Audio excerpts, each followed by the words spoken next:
I've often thought about what would the perfect player look like. It might play the game in a completely different way from the way you play it. As a chess player, you want to know more about chess, you want to get deeper, and there is so much still to learn. AlphaZero played a match against Stockfish, which was the strongest computer that we all knew, and it won the match. And all of a sudden I thought, wow, does this really work? How does it know how to do it? I started thinking, oh, it's quite interesting, and there's just a couple of games that went bang. These were very exciting games, very attacking games, giving pawns away right at the early stages of the game. The other computers were thinking, well, that's too early. AlphaZero doesn't have any rules. It learns through experience. Really didn't think there was room for this huge attacking style, never in my wildest dreams. There's even more depth than we thought in chess. It's like discovering the secret notebooks of some great player from the past. It explains AlphaZero's strategies. How does AlphaZero think? AlphaZero blows apart what traditional engines are doing.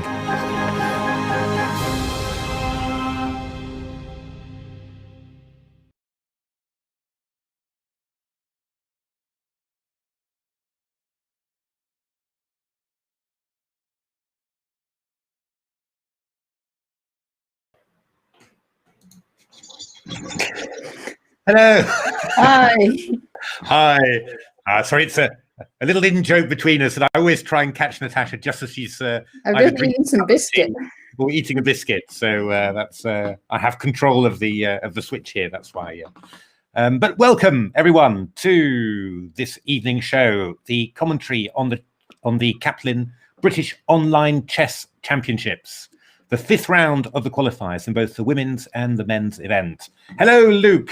Good to have you on the show. Hi, Luke. Hi, Richard. How are you doing? So, hi. So, yeah, it's been a very exciting tournament. And, well, there's qualification places up for grabs to the main events. Exactly, Mark. Exactly. I've still got a tiny bit left. I'm gonna have to eat it very subtly. So yeah, I mean, at the moment we've got a number of players on 100%, a lot of players just behind them, and I think it's something like 12 qualification places up for grabs. Is that right, Natasha? Something like that? I believe so, and I've just asked for confirmation, but I don't have it quite yet. Okay, that's great. But in any case, I think probably in the championship event, we're probably looking at something, well, 4 will give you a shot at a qualification, I would have thought. In the women's event, there's a lot fewer players, so maybe even something like 3 points could do the trick. But well, we'll keep an eye out on that and see what happens. It should be really good fun. I mean, we've had some really good chess actually. I thought the 4th round, last round, was particularly good. There was some very interesting games on the top 2 boards of the women's event, and some very nice games in the championship as well. There was one very nice game of Tom Villiers, I thought. That was very, very, very, very good fun.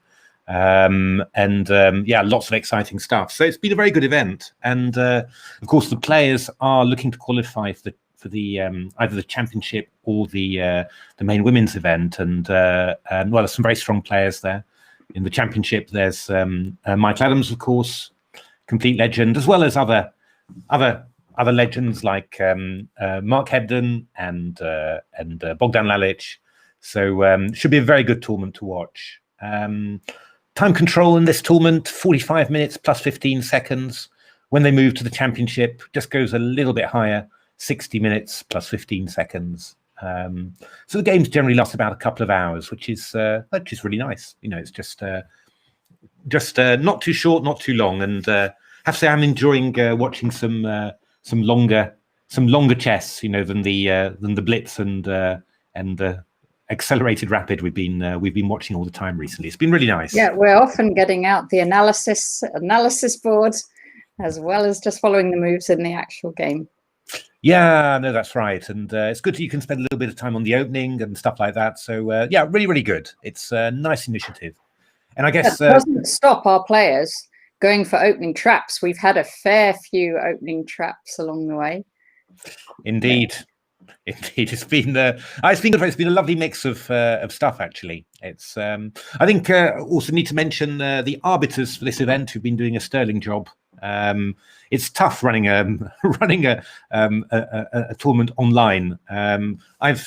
We've done it actually. We did a shogi tournament online for the Mind Sports Olympiad, and I tell you, it can be really tricky because online you're never sure whether people are going to turn up or not. People withdraw or want buys at the last round, or withdraw and come back. And there's always a lot to do with that. And I think it's been running really smoothly. So the arbiters are really doing a great job. So we'll see if we can get Sherry on the stream at some point during the week.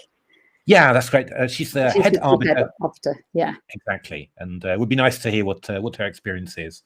I've been monitoring the WhatsApp chat. There's a WhatsApp group for the various events and for the festival as a whole, and that's just been glowing hot. I've never had so many WhatsApp notifications as that. So and even until late at night, questions and queries being answered. So really nice. I mean, it's really I think everyone's putting a super effort into this, and really lovely that we got a British Championship happening this year, despite everything that's happened. So so we're almost ready to go. It's 1 minute to 2. So I think what I'm going to do then is I'm going to share my screen.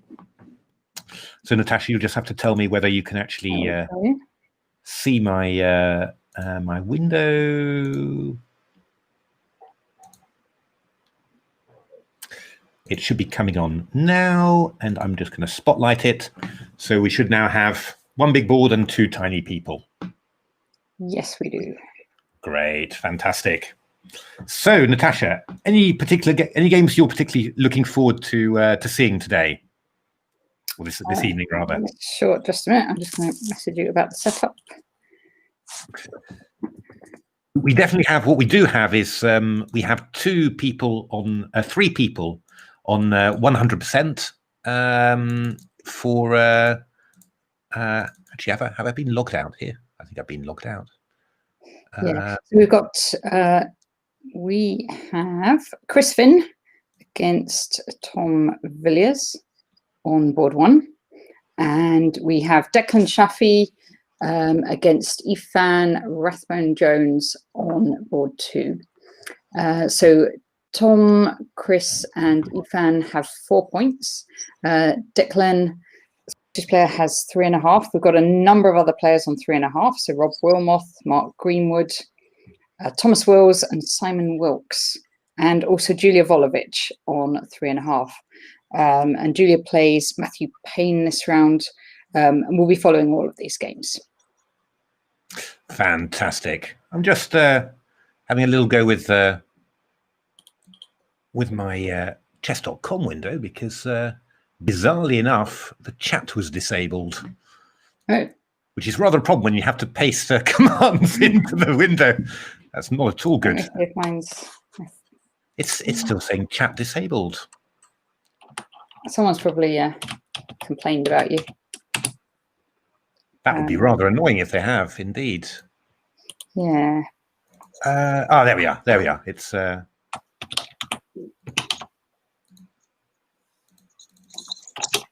happening. Seems okay. And I was just logging on to the game Raelin Posadas against Poisonous Mushroom against Julie O, and that has already started. Okay, wait a minute. I'm going to have to. I'm just going to see whether this is really chat disabled. What's happening here? Did you switch it off? I don't think so. I mean, this is always a little bit strange. But let me have a look. Log out. I'm just going to try it. I'm going to try a different browser. I think that's rather worrying. Let's do that.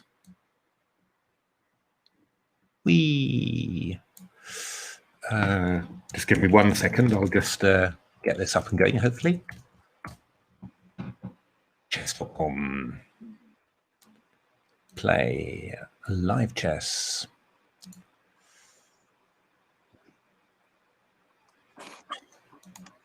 Chat disabled. Would I have disabled the chat? That is the key question. Let's have a look.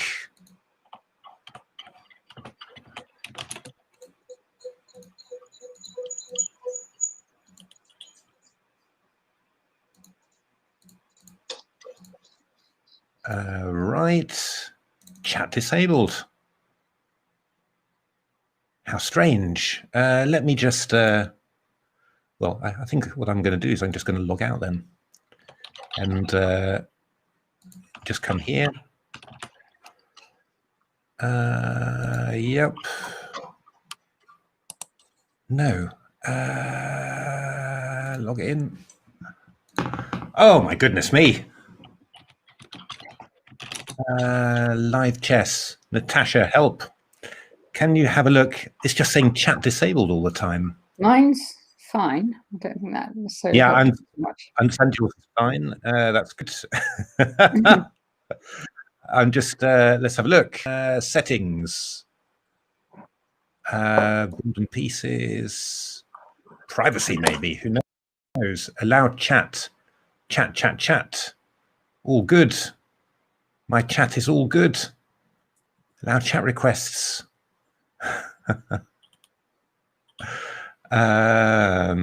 Okay. Oh, well, wait a minute. I will. What are we going to do here? Okay, just one moment. I've just got to just to try and sort this out. My goodness me.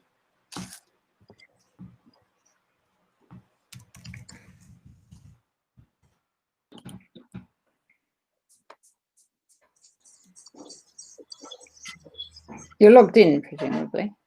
I'm logged in, yes, but my chat is disabled. I'm wondering whether I've been whether I've been chatting too much, maybe. Yeah. Let's have a look. Club chat.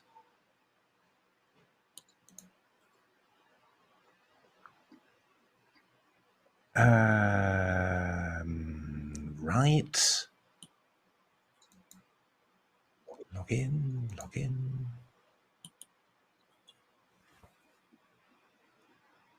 Live chess. Chat disabled. Right.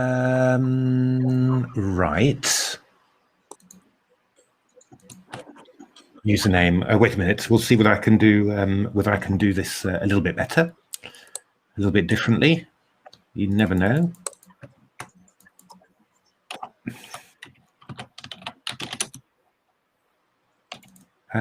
Right. Let's see. Can I do it this way? No. What a disaster. I can share mine. Yeah, I can't. I can't. You can't share your. I don't think you can share your screen. Okay. Or have you got a button to share your screen? Well, let me see.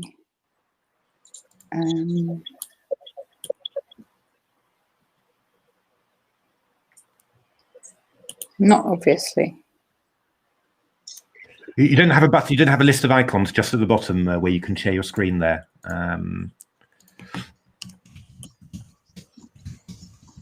Share screen. Okay. Go for it. Wait a minute. I'll have to log on because it's on the other machine at the moment. Okay, no worries.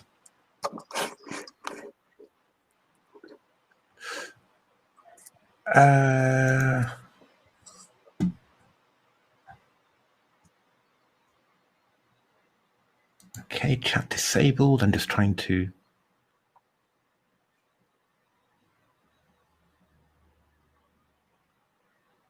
Yeah, I think my chat has been disabled for some reason. So yeah, that's a big problem for me. Yeah. So okay, thank you chess.com. That's really really friendly. You can create a new account, I suppose. home account, home account, settings, live chess settings. I'm having a look, live chess settings, chat requests, everyone. I've got all my chat settings look good, Mark. I've been looking at those. Will end in tears. Very goodly. It'll all end in tears. Terrible. My goodness me. How would you ever think of this, that this could happen? Are you able to share your screen, Natasha? I'm just, where do you actually log on? For chess. Yeah, for chess. Yeah. For chess.com. Yeah. You go Which to home. The green pawn at the top. Yes. No. The one above that, or below that rather. You've got a home button. I put it on my other machine. Let's try on a different browser. Dear me. There we are. We'll get okay. Well, we're going to get there. Natasha's coming along, so don't worry about that. Log in. So this one lets me log in. So I'm logged in. Okie doke. Play live chess. That's great. That's where you need to be. / observe Julia Tatad I have up at the moment. Okay, but you need to share your screen. Can you share your screen on? Yes, let me work out how to share the right bit of my screen. Oh, brilliant. Okay. Wow, amazing. Screen. So it's just like your entire screen. Wait a minute. I've been it's working for me again. Oh, you got it? I think. Let me just try it. But okay, I'll cancel it looks like my chat has been freed up again.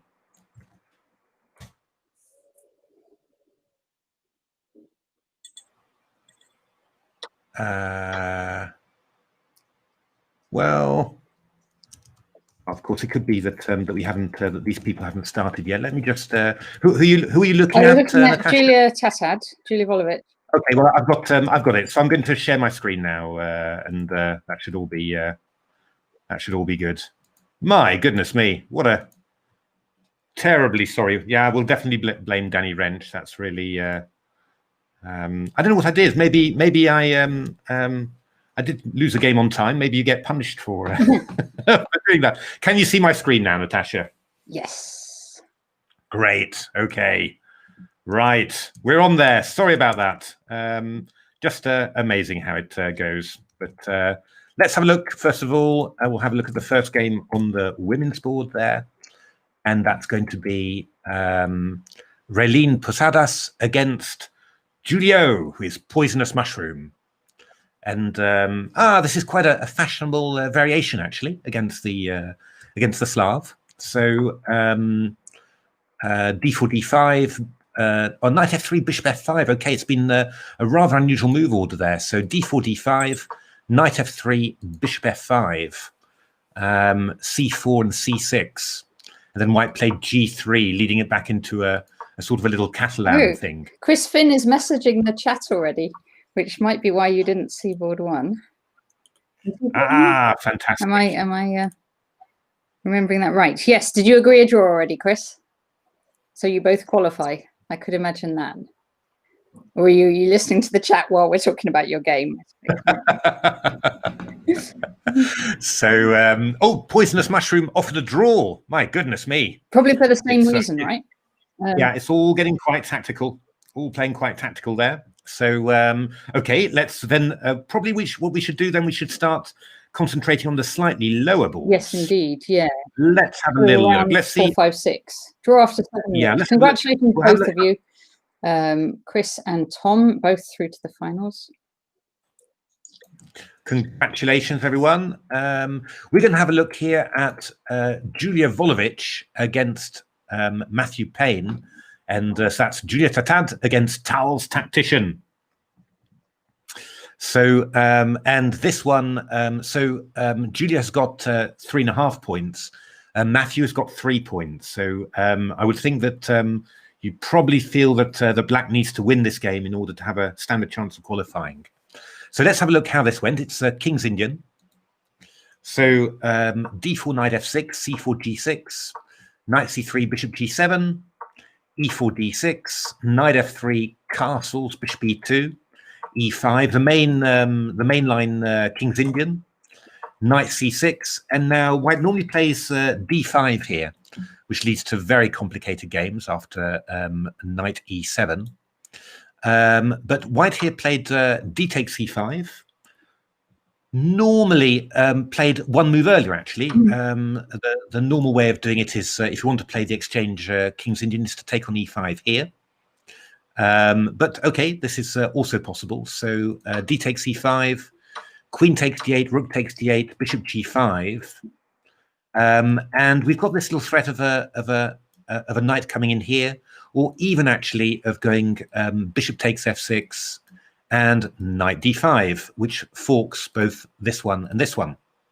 So black plays rook f8,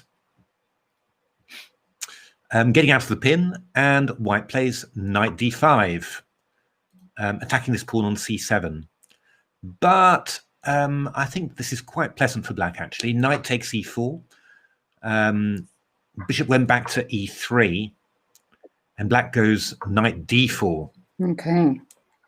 So this bishop on e2, white takes on d4, pawn takes d4, knight c7, rook b8, knight b5, and rook d8. Okay, so even in number of pawns. Quite a sharp. The bishop pair. Indeed, quite a sharp position. This. I mean, I was wondering. Well, okay. I mean, let's have a look. I mean, this knight was forking these two pawns, but obviously, knight takes a7 would allow d3. So white's really got to do something about this this d3 move. So the natural way to play would be probably to play the rook over to d1. Let's get an analysis board up, and we'll see what's happening there. So examine analysis. Rook ad1 was played indeed, and here black's got to find a good way to keep some life in the position. Now I'm not quite sure how to do this actually. I mean, bishop g4 is one idea, looking for some sort of pin, but actually you could probably just play knight takes d4 here and have that discovered attack on the bishop, and you'd hope that there was some sort of clever stuff to do with attacks and discovered attacks, but I'm not sure there is. And bishop e2, knight e2. I mean, there's plenty of moves plenty of stuff like this, but it's not really going to be very much a tool for black. Is there a way to keep a bit of life in the position? We're going to take this pawn on d4. Well, I suppose what you could do, I mean, if you go a6 and knight d4, you are sort of wondering, where can this knight afterwards? Because the pawn on b2 is hanging behind it. And, if you play something like b3, then I've got knight c3. Would be very. So what would be nice maybe would be to do something, maybe I could just go bishop g4 here. If white goes h3, I could possibly, well, take on d4. We'll just go knight d4, which would be fine. And if I go bishop f3, I could even just go bishop f3 here and attack this one, which is not, well, I could go knight takes f2 here. That's actually quite dangerous. Rook f2, of course, there's bishop takes d4, which would be rather nasty. I could go king f2, bishop takes d4, king g3, and bishop takes b2. But, well, I mean, probably the b7 pawn will be hanging as well here. Yeah. You're very easily getting into a very equal position here. What I could try, I suppose, but I don't know. I like this idea of a6, but I think we just need a better square. Maybe can we just play a move like bishop d7? It looks wrong to block the does look wrong to block the rook like that. I want to keep that attack on there. This is not going to be easy. Not going to be easy to keep this going properly. I could try and move like, this is looking a bit desperate really, G5, just to try and play G4. That is actually possible, because if you go knight D4, I could go G4 like this, for example. And if you went knight FD4, I've possibly got A6 in this position. So that might be an idea. H3, I go H5 or something, and just try and do this. And if you go bishop D3, I might play, who knows, the bold F5. Could we not take on E4 now? On E4 you could. I'd take. On G5. Yeah, I'll go bishop F5, and I'll claim that I've got some play in there. I don't know. It's tricky. I mean, I'm just trying to think how. Black's gone D3, which was indeed another idea. The only thing I'm slightly worried about was I think I can just take on D3 here with a bishop. Yeah. And I wasn't quite sure what Black's idea was. If I go knight C5, for example, let's just go back to the. If I go knight to C5, then I could just go.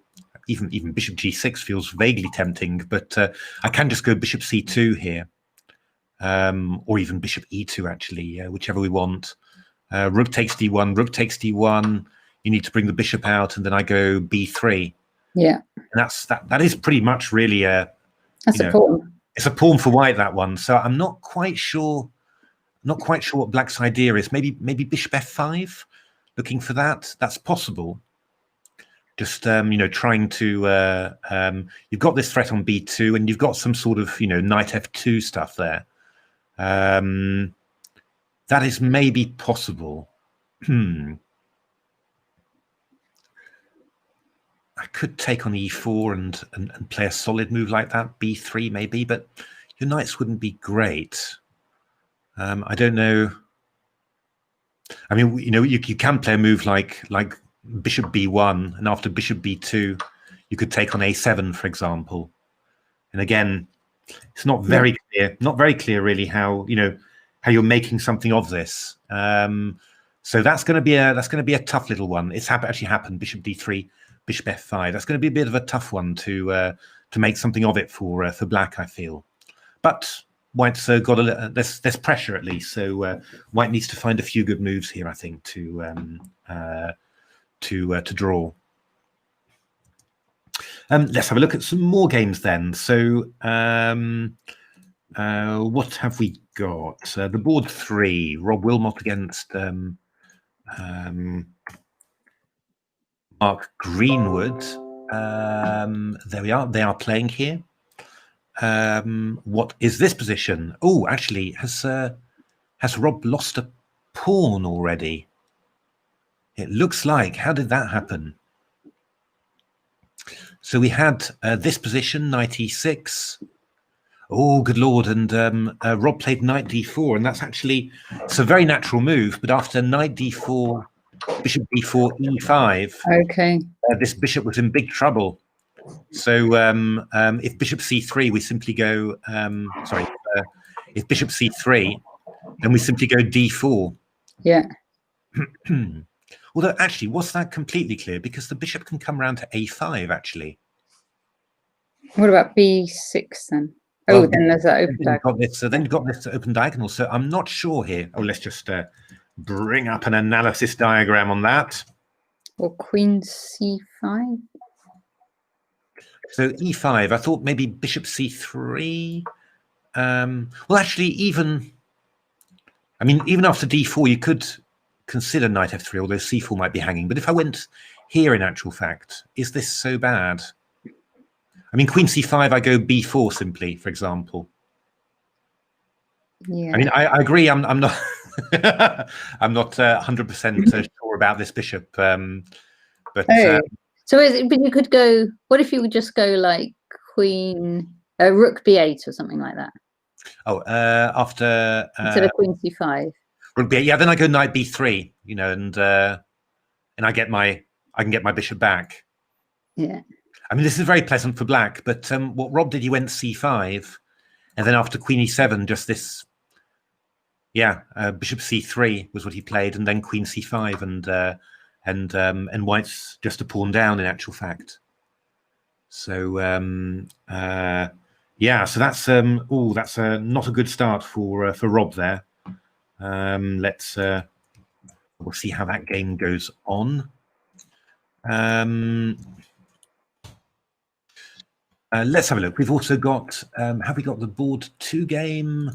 That is Declan Shafi against Ethan Rathbone-Jones. That's the other player on 4 points, Ethan Rathbone-Jones.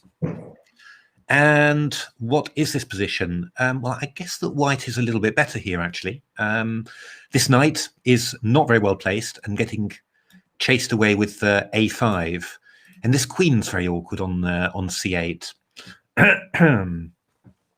So actually, yeah, actually, this is a little bit awkward, this position.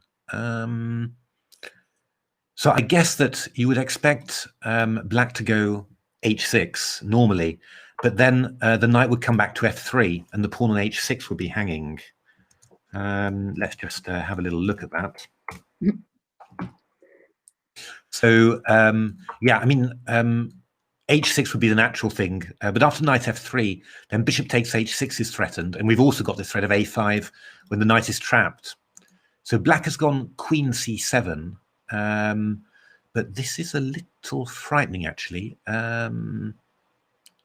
Maybe we can get away with it. I was wondering about something like bishop c5, attacking the knight on e7, but then I think we come back with a knight on c8.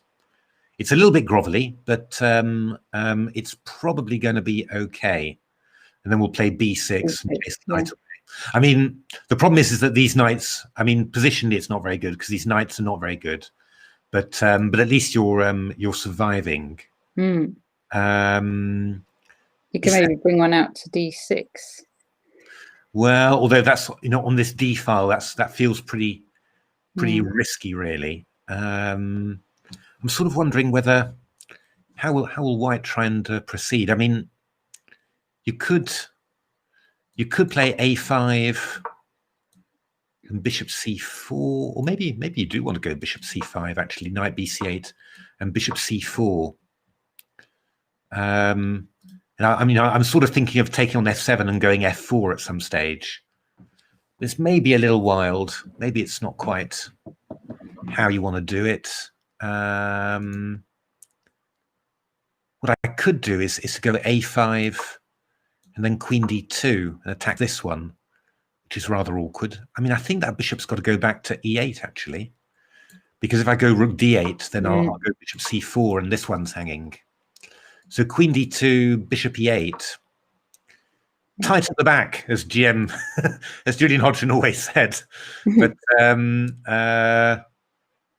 yeah, I don't know. I mean, this is really, it's you're feeling a bit worried with black, but you know, you might be surviving. I don't know whether I could play a6 here, for example. That's one possibility, or just go knight a4. This really is a very difficult position for black. Yeah. So yeah, Shafi, an awful lot of time down on the clock, actually, already, but with a very good position. So yeah, we're going to see about that one. Oh, it's quite tense, isn't it? Really, it's. Then we've got on board 4, we've got Thomas Wills and Simon Wilk. Matthew, if you take the name down, you can see the names of the players. Take the, or move it. Oh, okay, right. Yeah, wait a minute. Sorry, I've left that on there indeed. Duck. So no, yeah, bishop e8, queen d8. We've got a rook. Oh, okay, queen d8. Yeah, queen d8 could be quite interesting indeed. Mark and Chris, absolutely. That's nasty. I think this is really quite nasty. So yeah, looking very good for white.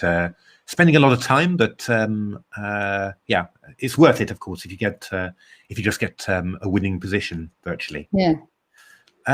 Let's have a look. We've got we'll have a look at Twills against Mr. Sunton. Right, so this is a French, looking quite nice, really, for white, because black's, well, either black wants pressure against d4 in the French, or wants to play something like f7 to f6. If he doesn't really get it, then yeah, then white's normally doing quite well. And this is actually very nice. This knight on f4 is quite annoying. It can go to h5, attack g7. We've also got this lovely plan of moving the h pawn up, and well, the bishop's going to be very comfortable coming to d3. So I do like white's position quite a bit here, I have to say. I've got an answer on the number of qualification slots, although it's not very simple. The women's, it looks pretty simple, 12 plus 2 non-English. Okay. Non-English being Scottish and Welsh and Irish. And Okay. the open looks like 12 from the championship qualifiers and others from elsewhere, including women's seniors direct, etc. Okay. So I think I think that means 14. Thanks for clearing that one up, Natasha. From the women, and the open 12 plus others. I've been sent the rules document, but we'll do that later. Yeah, I'm sure we'll get to grips with it a little bit later. But I mean, there's basically 12 players going through, but maybe there's a few more. Just HackAttack, you must know that sort of thing. Exactly how many players qualify? Yeah, no, that must all be that'll all work. We'll get to grips with it. But I think a lot of people are just doing their stuff and just trying to win their games, which I think is probably the best way to do it. Oh, what is this? This was a very aggressive Italian game from black. D6, H6, oh, and I like these. D5. Yes. Look at this. Ah, yes, very nice. D7, H3, D5, D2, Bishop A4, Queen D6. Wow. Do you think he's kind of playing? He's playing like he must win. Oh, but RockTroll was very aggressive in the last game. Yeah. That was he was playing non-stop for the win there, and sort of overdid it and lost. So RockTroll is a very aggressive player. So he's definitely picked the right username for him, for himself.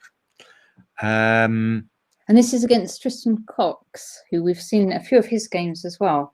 He's been doing very well. Exactly. Yeah. No. So both on 3 points. No, this is Tristan. Yeah, no, this is Tristan Cox. Tristan Cox is RockTroll. He is RockTroll. Okay. Yes. Yes. And he's playing against Fowler Dog, who is Hugo Fowler of Wales. Yes. So, what is Black going to play here? It is actually quite tempting just to go castles queenside here. Let's bring up an analysis diagram. It's tempting to go castles queenside if you're really just determined to. Gosh, Chris Finn's saying that his brother Peter is already winning, but probably still won't qualify on 4 out of 5 because of the tie breaks. Oh right, okay. Let's have a look at checkmate a lot then. 16 people, Chris thinks. Will come okay. through. We'll have a look at checkmate a lot. Has he finished already? Actually, I'm not getting anything for checkmate a lot. Wait a minute, checkmate a lot. Oh, yeah, no, checkmate a lot is. You are right. That is Peter Finn. Maybe he's already done the business. Maybe he's checkmated. He does checkmate a lot. Yes. Yeah, no, I'm not getting him up, so I think he might already have won then. Wow. Oh, his opponent did just resign, Chris says. Yeah. Okay, so okay, well played. Well played. Wow. Some quick games. Why don't we see? Let's see Dingbat against Oscar Idle. I was thinking about things Steve Key. Idle player. An idle player. Ooh, okay. This is an aggressive opening. So this is it's one of these G3 Yeah, sort of Catalan Reti sacrifices. I mean, white gives up this pawn on c4 and then doesn't try and get it back, or tries to get this weakness on b5 and then just sacrifices the pawn and claims that there's compensation, which there definitely is. There is definitely compensation there. Knight d5, bishop b2, f6. That's a little risky to do that. a5. I would quite like this for white. Yeah, it's a down after all. It's more difficult to handle for black, I always feel, because there's a lot of weaknesses, and if you keep them together, then you're fine. But if you happen to lose one, then your position just collapses. So it's a little bit, it is a little bit risky. This knight on a3 is a little bit weird. That's the only thing. Normally you would have wanted to have got in an a4 earlier, to attack b5. So this knight is the rather the minus point to White's play. Yeah, I mean, this is a very tricky and complicated position, I have to say. Yeah, because Black spent a lot of time moving pawns around. Exactly. But and White's ahead in development, but how easily can we get at the black position? That isn't easy to say. For example, I mean, if I just bring up analysis diagram, I mean, because White hasn't played d4, you get attracted to an idea like knight d4, actually. Attacking e6, for example, also c6, but Black can go a4 and chase the queen away. And actually, you've got to be a bit careful where you put this queen. If you put it here, then even b4 could be quite nice. So this is this plan with a5 is actually quite interesting. I mean, you could play. You could just do d4 and just You could play d4. I guess black castles, and well, you have to work out how you're going to do stuff. I think you'll probably need to be a bit patient and regroup this knight somehow. Maybe aim for d4 to d5 on c1 and d1 like the Mora, and see what happens. that is possible. That's definitely a possibility, of course. Now, these are tricky positions, but actually this plan of a5 and b5 is actually quite nice for black. It's because these pieces are a bit in the way. So if you're lucky, a4 and b4 will actually even maybe win something. So interesting position there. That's I'm not quite sure how white would best proceed. Because actually, well, no, knight c2, maybe you could do it, but feels, I mean, knight a6 coming into c5 as well. Yeah, I think maybe going d4 and just trying to put rooks on c1, d1, bring the knight round to e3, and just play like that. But you could do h4 as well if they go kingside. Yeah, we can do that. Yeah. Open it all up. This looks lovely for white. You think so? Yeah. You might get a draw. You can easily make up for this pawn down. Let's have a look. Who else have we got? We've got. Let's have a look at Peter Sowry, because we always look at Peter Sowry. He's on 2.5, playing with black. What was this? Was this a Najdorf? This was a Najdorf Sicilian. White played the aggressive bishop e3 line, but then played the quiet knight f3. I have actually played this as black many moons ago. Bishop g5, knight bd7. So White's trying to get some sort of grip on the d5 square, but black's got half open c file, undermining move like b4. So I thought this was actually quite pleasant for black. I won a very good game actually once against Ilya Smirin, very strong former Russian Israeli player, and actually in a very similar fashion to this. Knight h4, b4, and then knight d5. So it's a little bit of a funny move in a way, all a little bit tactical because a lot of things seem to be hanging here. But after knight d5, knight takes d5 looks tempting, but we play e takes d5, I guess. And if bishop takes g5, de, bishop takes h4, well, this is actually a pawn. Taking. Yeah. It's actually a pawn. We've got rook takes e5. That's possible. And I don't think this is actually, I think this is kind of working. I was wondering whether bishop f2 and queen a7 check was possible, but probably just rook e3 is good enough, and white is a piece up. So now I don't know whether you could. I'm just always check these tactics obsessively, because obviously if it works, then well, you know, then you have to do it, right? Because but it doesn't look like it really works. It looks like, yeah, it looks like white is probably all right from that point of view. So Peter played bishop takes d5, and we get e takes d5 here, and then you went h6. Oh, yeah, this square's a little bit sensitive in this position, isn't it? It's I'm thinking that white should maybe go bishop e3 or maybe bishop d2. Yeah. Just attack this pawn, and if you go a5, I'll go knight f5. This could be quite pleasant for white, actually. You know, it could be quite decent. So how do we counterattack for black? We maybe something. Could we do knight b6 and try and gang up on that d pawn somehow? Knight b6 is not a bad move, because you're also threatening a4 here. But you do have to watch out, because, for example, could I go queen f3, and if a4, I could go bishop takes h6 here. Obviously, takes queen g3 check is going to be mate on g7. I don't know if you go.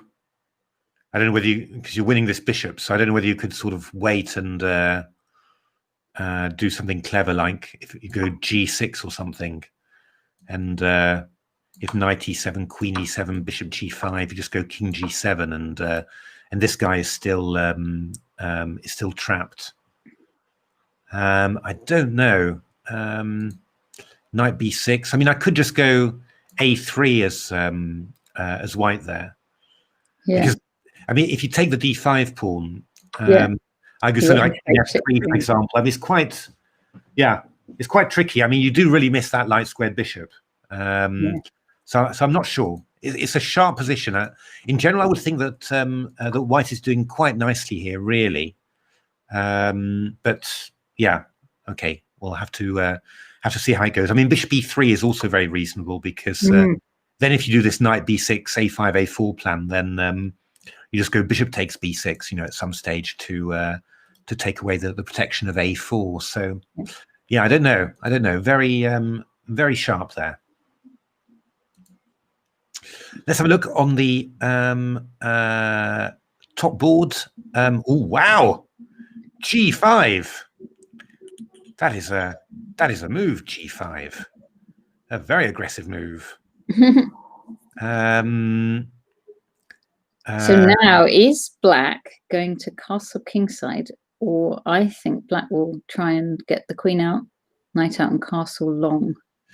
It could be. It could be. I mean, in general, I do like white's position here. You know, this move b5 is very, very loosening. And it's Raylan, is it? She might have another tactic like she did in her previous game. Indeed. Crazy tactic. But I mean, you know, white's knight can go to e5, or another nice plan is to go knight d2 and then play e4. You know, this is very typical, and you know, normally black would be solid in this sort of position, but obviously with a pawn on g5, that's quite a huge concession. So yeah, interesting. It's funny as well, because no, Raylan's white. Raylan's white. Yeah, that's right. Yeah. Julio, poisonous mushroom is black. Yeah, that's right. Because it's funny, because I think a draw was offered. And declined by Raylene, and then and then black played g5. You know, so it's quite. She was offended. The draw was turned down, and now she is going to all out for the win. Yeah, she's going all out. So okay, well that's good fun. Good to see a game like this. We saw Julia Volovich against Tal's Tactician, and we were wondering. Yes, go for it. We were wondering. I was thinking we also should check in at some point on Imogen Dyson. I don't think we've seen her yet. We will do that. She's on 2.5, very young player. So we were wondering how should White try and break this up, and actually Julia found a very nice way. Knight BD4. So the idea is if takes here. Oh, good lord! Sorry, we need, in the immortal words, we need analysis diagram. That's what we need. So knight BD4. So if bishop D4, there was this move bishop E4, which was quite nice. I mean, you can play bishop B2, or I mean, probably the best would be to go bishop F2 and bishop E4. But obviously, this is going to be quite difficult to win. I think maybe this was what Black was sort of aiming for, but maybe got the move order wrong, because Black took on F2 and took on check. But now we go takes, bishop F5. Oh, yeah. Takes, and GF. And after rook D5, I mean, this is a horrible. White's got the better pawn structure here. I mean, this is technically winning, for White here. Just a clear extra pawn in a rook ending and a better pawn structure, well-placed king. So always tricky, when you're trying to play a win. It's not easy, is it, to win this? No, but of course, Black was half a point behind. Yeah. So that was the, Black really needs to win it. So it is quite difficult for Black to win this game. Yeah. So because if Julia say Julia draws, then she will have 4 points, and it's not a certain qualification, but it's a probable qualification, I think, is what we're thinking on that. Yeah, I think so. She's also had I think she's played, quite good players all the way through. Yeah, she should have a good tie break. So she probably just needs the draw, whereas Matthew Payne will definitely need to win. Exactly. Now let's have a look at. Maybe she should actually offer a draw, because she is definitely better. Well, you would disapprove of that, I should imagine. Well, I mean, I'm not sure. You're better that. You shouldn't be losing. You should. Why would you offer a draw in this position? It's a completely winning rook ending. So there should be. Quite right. You are quite right. There should be. I mean, your chances of losing this should be, 0.5% or something. So, I mean, you should play this one. If you mess it up, if you only make a draw, that's fine. But you shouldn't do stuff like that. Yes, it's a learning opportunity. Indeed, and Declan Shafi, this worked out very well for him. Let's have a look how he did that. So Queen C7 played A5, Knight BC8 and Knight A4, which was a very nice positional way of doing stuff. Now, I mean, Black really probably should have played the bishop back to E8. But you can't take on A5, obviously, because of the on D7 will be on A5. The bishop on D7 is hanging. I mean, bishop E8, H6. These were all possibilities, I think. Unfortunately, B6 was a blunder, because this just actually loses a clear pawn. And it's not just a pawn. I mean, it's just it's opposite color bishops, you might claim, but we've got a rook on D7, and there's big weaknesses on the on the light squares, and of course this knight's also awful. So so this is a very big position for White. Look at that beautiful bishop keeping queen side together. Because Irfan has been doing extremely well, actually, this tournament. It should be still fine for him, I think, because he's on 4. So even however this game goes, I think he should be. Indeed. Should have a good tiebreak and should be through. So G4 here, and Black played G5. And now we've got a number of possibilities. I mean, H4 here is very tempting. So let me just bring that up. But H4 is very tempting, because if GH, we've got G5, and the bishop on F6 is trapped. And if H6, then, I mean, a move like this is actually quite pleasant, because it really restricts the king, and the knight can't come into G6, F4. So you're really sort of wondering what on earth is Black's next move here. Oh, well, now Tom is saying that Julia's rook and pawn endings need work, so perhaps prudent offering a draw. Well, maybe, but then if her rook and pawn endings need work, well, this might be the time, and she can. Indeed, yeah. Actually, that's probably. I mean, the simplest way to do it was to go, king f3 in this position. I think it just feels slightly odd to to spend 2 moves with your rook when it's so well placed there. If you go king f3 after the pawn, then rather if you go king f3 after the pawn, if Black goes rook e8 or something, you can go rook d7, and along this line. Yeah, keep the rook active. Yeah. The first. So this has gone a little bit rook e4. So I mean, now we're going to get a rook d2 check, rook e2, and the rook has been made passive. It's still winning though. It should still be winning for white. You still think she should not offer a draw here? No. I mean, you can't lose this, and this should still be technically winning. But you're going to have to you're going to have to make some make some moves to consolidate and get out. Get out. But you can always emerge. Right. You're great. You really do have a great position here. So yeah, I mean, we should definitely be doing that. How is Rob getting on here? So Rob unfortunately lost a pawn in the opening. Wow, takes. Ooh, that dark square bishop has not been a good friend for Rob. So it's getting attacked, rook d8, pin on the bishop. That's rather nasty. Maybe he should just swap it off now while he's got the chance. Well, swapping off is really worrying actually, because I mean, it might even be just losing material big time actually, because let me just show you, because if you go bishop takes f6, I might even have queen e3 check. King h1, rook d2. This is a possibility. Yeah. You might just be losing the whole house. I mean, I can go rook f2, but then I've self-pinned myself, and you're going to get in bishop d4 some way. This doesn't look like what you want. So he went rook e1, and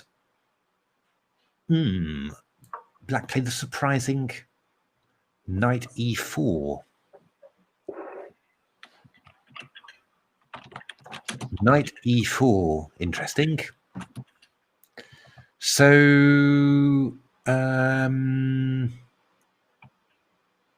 well, yeah, I mean, obviously, a move like knight e4, we take check, and then we go bishop takes b2. I mean, this is very clear. But I guess after knight e4, we could just go rook takes e4. We go bishop takes d4 check, king h1, I guess, probably safer. And what are we going to do? Bishop e6, maybe? Queen f6. You're probably winning a pawn there, I think. You probably are winning a pawn. It's quite pleasant for Black. This very nice. Knight e4 surprised me a little bit. I would have wondered whether you could do something a little bit more adventurous somehow. But maybe it's just a very good move. So yeah, I mean, Black looking on top in that one. Let's have a look at RockTroll. RockTroll Castle Kingside. Okay. That was always surprised, but sacrificing the pawn on c6 and getting ready to RockTroll his way to f5 and f4 and that sort of stuff. So this is a promising position for Black. A lot of conversation here, and not totally clear whether the white king is going to be safe. Because obviously queen side's a bit open. We've got this diagonal, and on the king side we've got this sort of attack. So RockTroll looking good so far. This is something here has happened. So after knight f4, Black played my favorite move in the French, g5. Very, very risky, this one. So knight h5. takes, and queen b6. So attacking this pawn on d4, and black's looking for g4 here. I would have been tempted, to be honest, just to play h3 and just say, well, I've got this gorgeous square for my knight now. You've got this weakness, so let's leave you with it. But I guess white couldn't resist knight takes g5 because there was a few little traps there. For example, if black had gone queen takes d4, then we had. Can you see a little spot tactic? Oh, good grief! This looks really familiar. Is it knight g7 and knight e6? Indeed, knight e6 takes and wins the queen.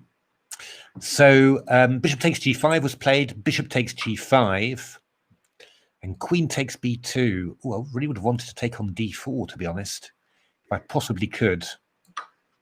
Taking on d4, was there something tactically wrong with that? I'm not sure, really. It's just, that's always the real point, but queen b2 looks really, looks very risky. But of course, the whole position is risky, so maybe we shouldn't be too surprised. But I mean, there is we could throw that one in and go bishop h6, but I guess king e7 is possible. Julia has agreed to draw. Chris updates us with. Okay. Well, I don't mind that. I think she'll get some very good games in the actual championship itself. You never know; she might play Michael Adams. Exactly. No, it's all good. So yeah, but queen b2. How is white going to do this then? I mean, I would be very. I mean, you're obviously you really want to get your king castled and get out of the way. I mean, you could just. I was looking at bishop. Yeah, bishop back. But the problem is that black goes queen c3. You go king e2. I mean, it's not impossible, but it's a little bit weird. You don't really want your king there. To do that. I just feel that white should have something winning here, but it's. You want to get your bishop out or something. It's maybe not. It's maybe not as clear as I'm imagining. You feel that there's justice in the world, and there should just be winning. But, what about like knight g7? We looked at that. King f8, bishop h6, and king e7. Yeah. You haven't obviously hasn't obviously helped you.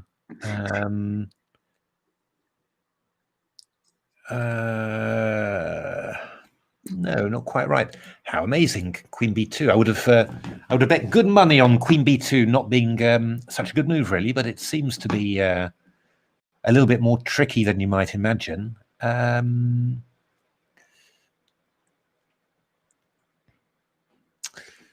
Do you just get the bishop out somewhere and try and castle? Yeah, I mean, you could. It's just there's if you go bishop d3, I go queen c3 check, and you go. You go. Would that be clever? Maybe what I could do is to go knight g7 check, king there, bishop h6. Yeah. No, this is not going to work. Well, the idea was king e7. I wanted to go bishop d3. Yeah. Queen c3, you go bishop d2, and queen d3. I've got bishop g5 check. That was the the clever idea. But actually, on bishop h6, you throw in a queen c3 there. Yeah, and then if we drop back. Well, if you drop back, then I go queen d2, and all you've done is put your knight on prise, really. That's not what you want. No, but maybe what I should just do then after queen b2, maybe I could play bishop e2. I was just queen b2 a novelty then? Oh, I don't think any of this is theory after g5 or whatever. Think about bishop e2. Black can play knight takes d4, which again is a bit more awkward than you feel it should be. Really, how odd. How odd. Should I maybe just go? If I go rook c1, we get queen d4. I mean, maybe we should be doing something like this, and go just go queen d4. I could go knight f6 check, maybe. Takes. And rook g8, I could go rook c7 or something like this. Oh yeah, that looks nice. Vaguely. It's not half as good as that. Yeah. I feel like stamping my feet. It's not half as good as I want it to be. This should be better than this. Yeah. Well, maybe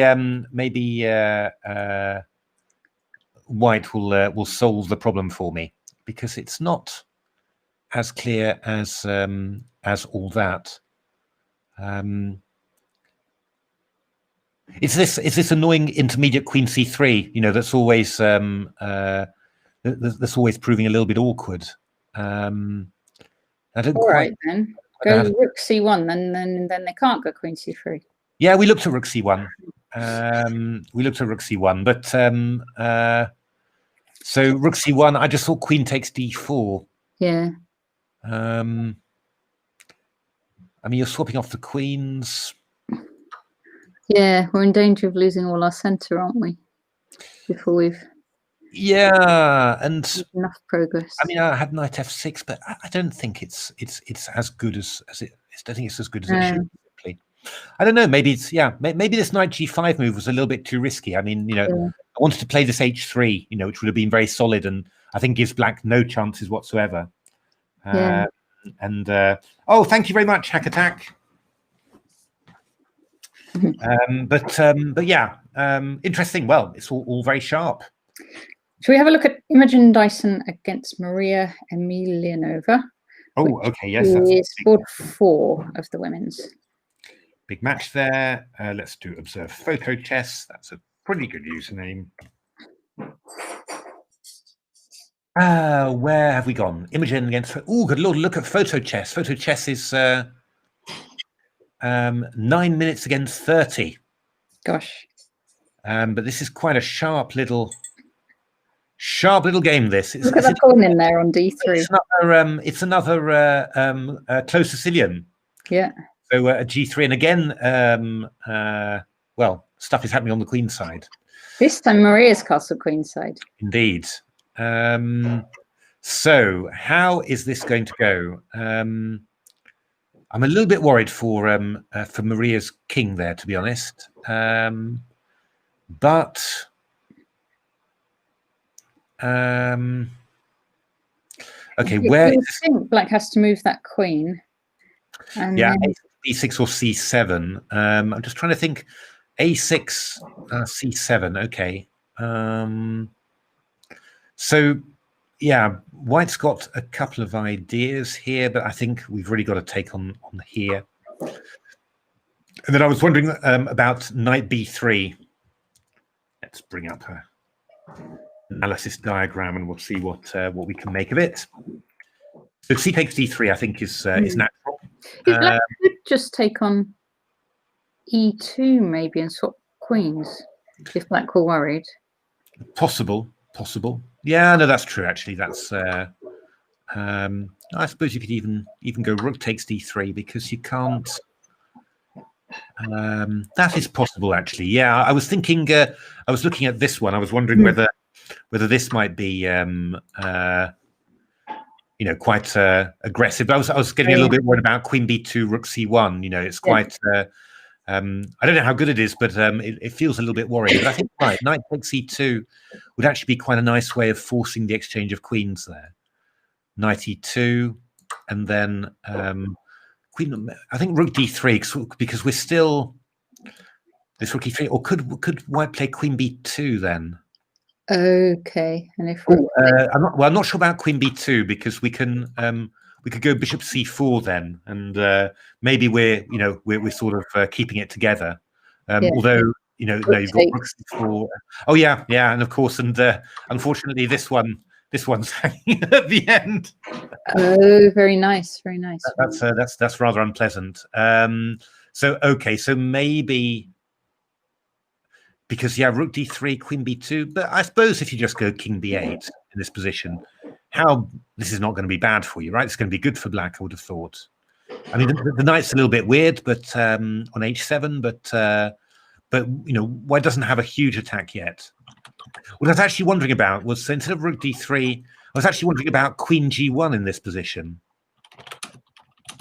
because I've actually got a double threat. So rook c1, and I'm also threatening bishop takes a7. So you can't move it. Well, you can move your king out of the way, but then I'll take there, which I think is not going to be that friendly for black. So I think probably if you do this rook takes d3, I think queen g1 is quite decent. So I mean, you could just take the queens off. That is absolutely possible, and go king b8. And this is very decent for black. Again, this knight on h7 is a little bit strange, but okay, you will bring it back into civilized life pretty soon. And yeah, I mean, if anyone would be better, you'd say it was black because this pawn's weak. So I think that would be a very sensible way to play. Knight takes e2. Presumably, you do have to take on d3. It's the only thing that makes any sense, really. No, you can. I'm saying for white. For white. Yeah, I mean, if you go bishop d4, for example, ed. Freeze, yeah. Knight b5, queen c2. You know, well, no, that actually, I'm here. Actually, queen f4 would maybe be. Yes. Worthy of consideration. Queen c7 mate. Yeah, well, no, it's not mate because I've got the queen on c2. But if it takes the knight. Yeah, but I could go g5. Actually, this would maybe be good for. Would this be good for black? I can go g5 here. Okay. Because you can't go anywhere, and if you go queen f3, I'll just go queen e2. Yeah. Check, and here I can move over here. You see. So it could be, yeah. That's an interesting idea. I mean, you'd also have stuff like queen b6, but yeah, I mean, if you can do this queen c2, then I mean, it should be just awesome, really. Yeah, I mean, as long as you got this little tactic here, then I think that the black is just winning here. Yeah. So yeah, no, I think you have to take on d3, and then yeah, I would expect that this would be the best. Yeah, I'm wondering whether black can do something. I mean, I could go king b8 or something. It's just I get worried about stuff like takes, bishop f4, bishop b5, and knight b5 here, which is possibly just winning because queen c1, I've got bishop e5 check. Nice. So I think oh no, we can reverse it. We can go bishop f4. That would be funny. But yeah, I mean, I think black's just playing with fire here, really. You know, I think stabilizing the situation and getting a good, you know, a small advantage, you know, would you know, there can be nothing wrong with that, I think. Let's have a look. White is still thinking this position. I'm not surprised. It's a tricky one, and no mistake. RockTroll has not yet got in f5. My goodness, no. Maybe this will be the moment. I know, queen c6 first. Quite a nice move, just covering the c5 square and making sure that f5 is going to come in with maximum effect. These two are a little bit awkward, so I think the RockTroll is doing well there. Let's have a look at idle player. How has this gone? Well, I think this is going quite well for black, actually. So this was the Reti with a pawn sack, and white has indeed spent some time redeploying this knight, and white's played e5, black's played f5. The problem with playing e5 is that this bishop diagonal is blocked, so this bishop becomes quite passive. And I do think that black's looking quite good here. I mean, actually, come to think of it, b takes a4 is possible. Even because rook a4, I'd have c5 when there's a discovered attack on this one. Yeah. And I mean, b takes a4 feels a bit weird, but if I get in c5 and then knight b4, you know, I mean, yeah, what can I say? You've just freed your queen side, you know. It's and you freed this diagonal. Oops, sorry, you freed this diagonal here. So, you know, if you play knight b4 and bishop a6, for example, this pawn is very weak. So. This is looking very good for idle player. Let's have a look how Peter Saure is doing, because that was quite an interesting line. Knight f5 came in, queen f3, a bit as expected. Bishop c4, knight g8 from Peter, so he must be a bit worried there about his king. Looking to play g6, obviously, to maybe push the knight away, although white can take on e7 and have the two bishops. Sort of wondering what would I want to play here with white. I don't know whether we've got enough, whether we can do anything in terms of a kingside attack. But one tempting move would be to play a3, if you could do it. And just the idea is, try and get rid of that pawn and start looking at that weakness, because this knight is once the pawn on b4 disappears, this knight on c5 is not very stable. That would seem to be a very reasonable way of playing. I'm just wondering whether there's I mean, there's some sort of vaguely tempting stuff. You look at queen g4 and these sort of ideas. Obviously the queen's defended by the knight here, so that doesn't work there. But these ideas are sort of interesting. But maybe you should just say, black's mobility has decreased with the knight on g8. So let's just try and open up the position and broaden out the field of battle. And then if white's pieces are more mobile, then opening another front is bound to give white an advantage there. I think this looks very pleasant for white. I mean, you could. I mean, just it's all a bit primal, but I mean, you could, I suppose, even take on here, funnily enough, and take on here, because if rook c2, I go bishop d3. Oh yes. And if you go g6, I go bishop d3, and that's my way of covering c2. So you could even grab a pawn there.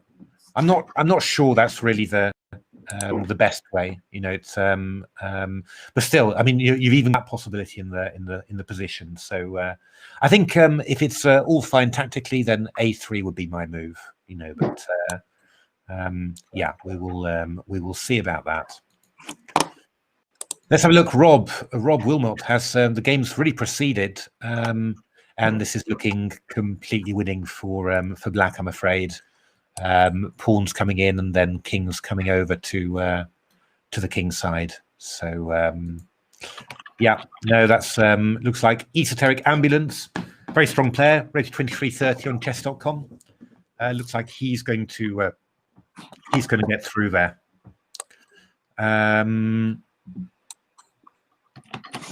Twills has played knight g7 check, and Twills offered a draw. My goodness. Okay. It looks like black has refused it because black played king f8. Yeah, I think just to, I don't know, maybe give your opinion, Natasha, but I think a move like knight g7 check to offer a draw is not really a good. It's not a good timing because black's only got one move. What you'd really want to do, you want to offer a draw. I think you'd want to offer a draw here. You find out whether they're thinking about the draw offer, don't you? Because if they move instantly, they're rejecting the draw. But if they have a think, it's not that they're thinking about what move to make. It's that they're thinking about the draw offer. I'm not sure about offering a draw when the opponent's only got one move, because that's yeah. I don't know. You just make a move. Yeah, actually, and I think this was not a very good move, actually, this knight g7, bishop h6, because I think black's going to play this queen c3. So we looked at this queen c3 check. And obviously queen d2 allows queen a1. Yeah. King e2, knight d4 check is terminal. And so actually you've only got bishop d2 and then queen d4. And then, all you've done is get this knight on g7 attack. We had quite a look at this, and actually we don't necessarily think white is drawing this, because we were thinking it should be good for white, but we couldn't find any way of it being good for white. No. I think maybe this move on move 12, I think knight g5 was maybe too ambitious. And then if you just played a simple h3 or something, then that would have been just good. Because g4 is stopped, you're just going to develop nicely, and you've just got this gorgeous knight on h5 and just this weakness to aim at. I think that would have been very good. I just don't know what black's doing actually afterwards. So I think that was just a little bit. There we are. Rob Wilmot has lost against Esoteric Ambulance. So shame for Rob. He's not going to qualify. Looks like, I think, for. You know what though? I expect he might still decide to play in the Major Open, mightn't he? Oh yeah, absolutely. And I remember years ago, Rob used to play in the Major Open. And so it'll be like old times if he does. Indeed. I'm looking at. I was trying to look at Alice Lampard on board 2. Yes. Here we are, Chess Queen. Ooh, this is sharp. So Alice Lampard's got 3.5. Tashika Aurora has got 3. But this is looking quite nice for black. It has to be said. The only thing is, so white's threatening to take on e5 here and then take this pawn. I think, one very simple idea for white is to go, for black rather, is to go rook c2. And they're not allowing me to guess moves. Good Lord, what's happening to me today? I was going to compete with you on the guessing moves. I still forgot to do that. Yeah, I can't seem to do it. Then I've got to. What have chess.com done to me today? It's but anyway, I think rook c2 here would be very good. Where am I? Am I running out of? Maybe I need to close a few of these analysis windows. I do have quite a few, don't I? So remember, we're only guessing what move we think they'll play,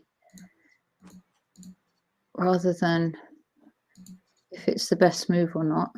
There we are. So Chess Queen. Let's try and throw in an analysis window there.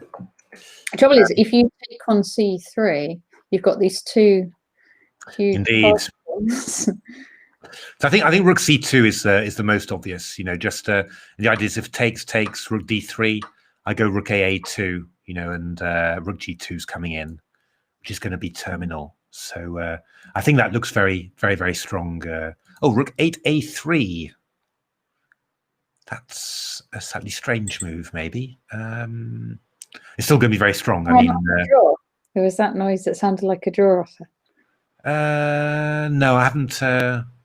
No, maybe on another board, but not on this one. Oh wow, this is an aggressive idea from Tactic Monster. So I guess that what white is going. Oh, okay. I was too slow.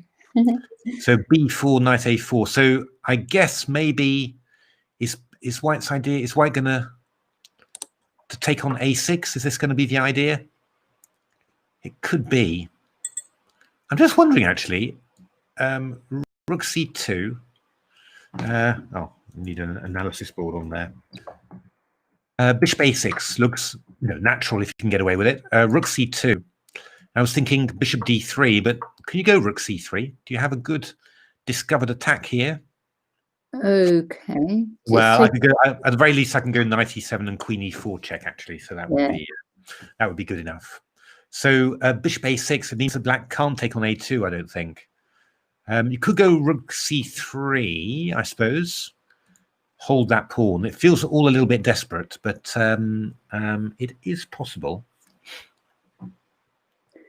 And then bishop d3, go g6. You can maybe do it. B4 was a little bit. It was a little bit not wild, but you sort of. I mean, you often think, is it necessary? Do I really need to, to weaken my queen side like this, or can I just, go slowly? Yeah, I don't know. Bishop a6, rook c3 feels a little bit messy, although probably going to be should be good, for white in the long run. But I'm just. I mean, I suppose you could just go bishop d3 here, g6, and then I go maybe knight e7. And I'm not quite sure. Maybe knight takes bishop d2. You could do something like this, maybe chase the rook back and then grab the pawn on a3. that's that is probably very strong indeed. Yeah, that is very strong actually. So yeah, it's possible. I mean, it's possible. Sometimes in these better positions, if you're willing to calculate a little bit, you can actually just force a decision by forcing complications, and the opponent seems to get more chances but doesn't actually, and this is maybe one of these examples. But yeah, it's quite impressive this so far. Just Peter in a little bit of trouble there, I think. Dingbat against Idle Player. Oh, this is going beautifully for Idle Player. Look at that. I mean, the big Idle thing player is Oscar Idle. We had him on the stream the other day. He is wanting to become a councillor, I think, for the Green Party, and he's also a teaching assistant, and he is enjoying playing his chess as well. He showed us a very nice game yesterday. Yeah, and this is really gorgeous. I mean, this bishop was that was the big problem, because it was blocked behind a pawn on c6, and now black's got everything, an extra pawn, and every single one of its pieces are better than white. So yeah, this is looking very good for a win. So that could be a big one there. Let's have a look. What have we got here? Oh, right. So black. Oh, okay. So black played king e7, not queen c3 check, and white went bishop g5. So I get the feeling that the players were teeing up for a draw, or one player was teeing up for a draw, maybe. But black now has gone f6. Oh, is this? So how's this? This looks like white could be okay. This is winning for white, isn't it? Yeah. No, it's not. No, it's not clear actually, because e takes f6. We go knight f6. If we go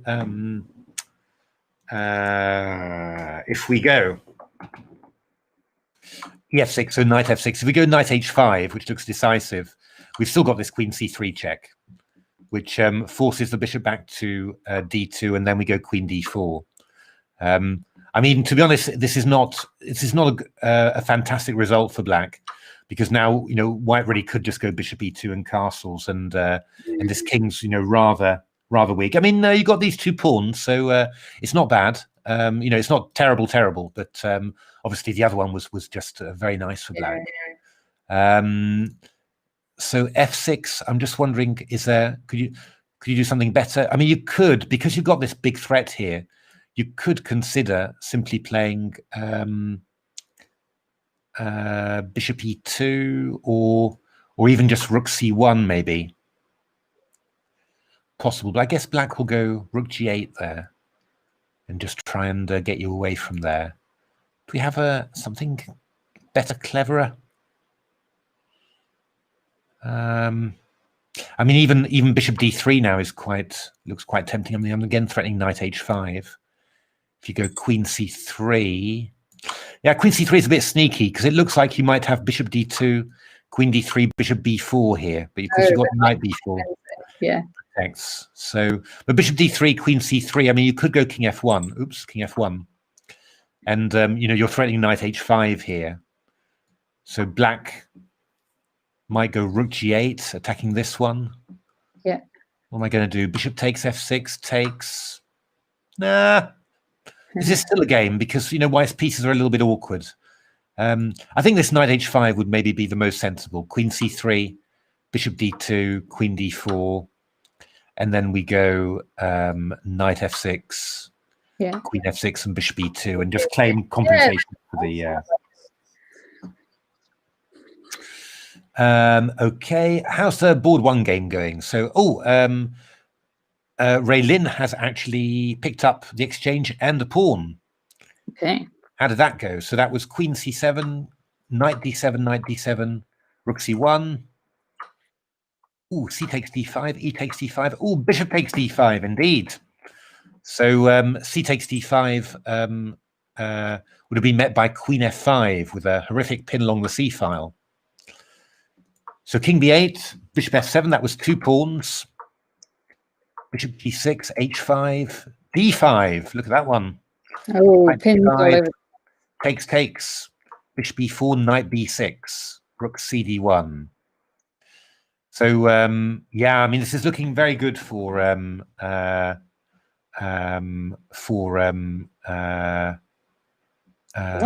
white here, and Aurelian has declined. Well, it looks like quite a few draws actually in this game.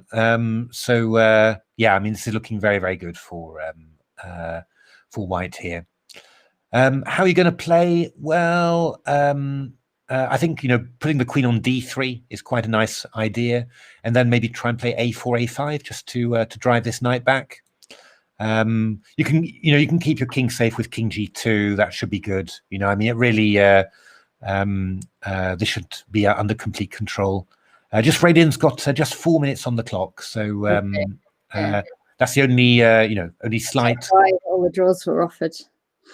Yeah, only slight cause for concern, but apart from that, it's very good. I mean, bishop g2 would be quite a nice move, just to play queen e4 now. That's quite, that's quite a good one. Or bishop g2 to play queen f5, just get it on the light squares. This should really be, I mean, black should find it very hard, very, very difficult to create any play there against the white king side. So looking very good. Just a little bit, a tiny worry with the king there.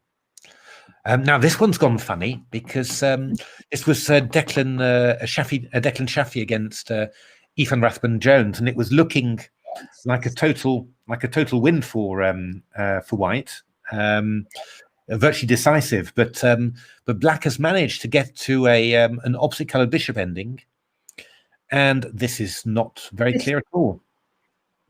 Whose go is it now? It's white's go. Oh no, it's black's go. It's black's go. Black's go.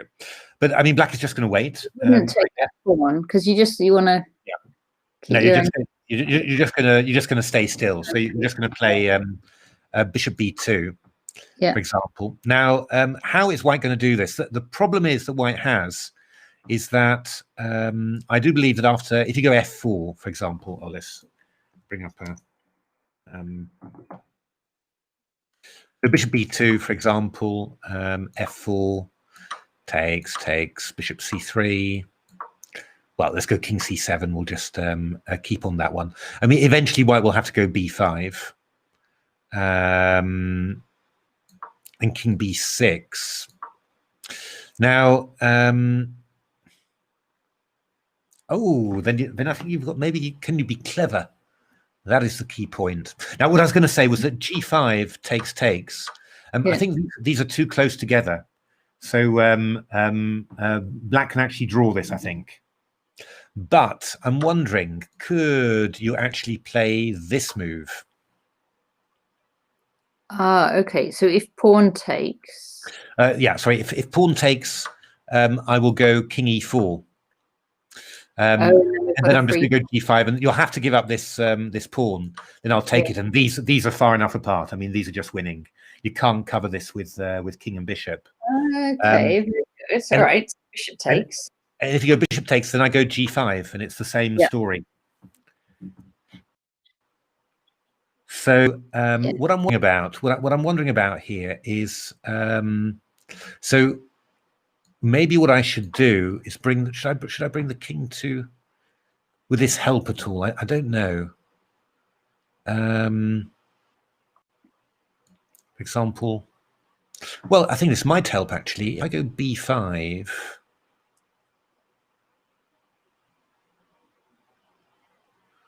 So this might actually be a win. Well, I'm not sure. It's a little bit. I'm intrigued actually, because what I could do, is I could go. I could go bishop e5. You see, and then if you go f4 here, takes. The key point is you can't take my pawn on f4. So if I go g5, I'll just go f3 here. Okay. But I'm wondering somehow, because I could go bishop h5, f2, bishop e2, and then I'm going to get this. So I'm slightly wondering about this, whether this is I mean, f3, bishop h5. I don't know. This looks like it should probably be good white, because yeah. So, but could I do it better? Could I go, if I went king c7, for example? If we were taken on f4 with the bishop. Yeah, then I take on f6 then. Yeah, that's going to be no good. That's going to be a bit, that's going to be a little bit, my king's really well placed, and I've also still got a pawn that I could take as well. You know, so I could distract you with this one, get the G, and then the big G pawns, they're really going to be winning. So I'm just wondering, can I go king c7 here? And whilst you're busy doing stuff, I'm just going to, so I think I should probably go b5, and then I'll come around, I'll come around to d8, maybe, that's possible. Bishop c6, and king e7, I'm going to do it like this. And after b6, I'll go bishop e5. That would probably end up being drawn. So what about f4? F4 now, you just take the bishop. Exactly, yeah. If I can get this sort of structure with a bishop on b8, you shouldn't play b7, but I can probably force you, actually. The reason you don't want to play b7 is that if you play, when you play b7 in this position, if I get a king on a6, I just play bishop b8, and I can stop you. Whereas if I've still got the pawn on b6, I can come around to a6 and a7, b7. It gives me a few extra possibilities there. But I'm wondering then that king c7 might be an idea here. That might well be an idea to. Now the only I was asking about bishop takes b4 first. Do you mean giving up the f pawn? Bishop takes b4. If I take here, that's feeling very, very risky to me. That's a win, is it? So if the bishop I would have thought so. I mean, my king's really good, and I'm just pushing the pawn. I think that's going to be really dangerous. I think. But I'm wondering whether king c7 is possible. b5 and d8 here, just gain tempo like that. Because I'm not sure. Maybe bishop h5 here. So king e7. Nah, this is not going to win. This is just going to be a draw this way, I think. So I think probably it's a draw, but there are definitely winning chances there. Let's have a look what he did. So king. Oh no, that's my guess. Black's thinking of here. I'm not surprised. So my guess, I'm going to remove my guess there. I'm going to play king 7 there. That's going to be my guess. Now, I guess what you could do, actually, as white, just thinking, is you could go after king c7. You could go king e6. Just temporarily stopping the black king from approaching. And what I'm thinking about doing is, yeah, so for example, king d8, I'll go bishop g6. Is that going to be good?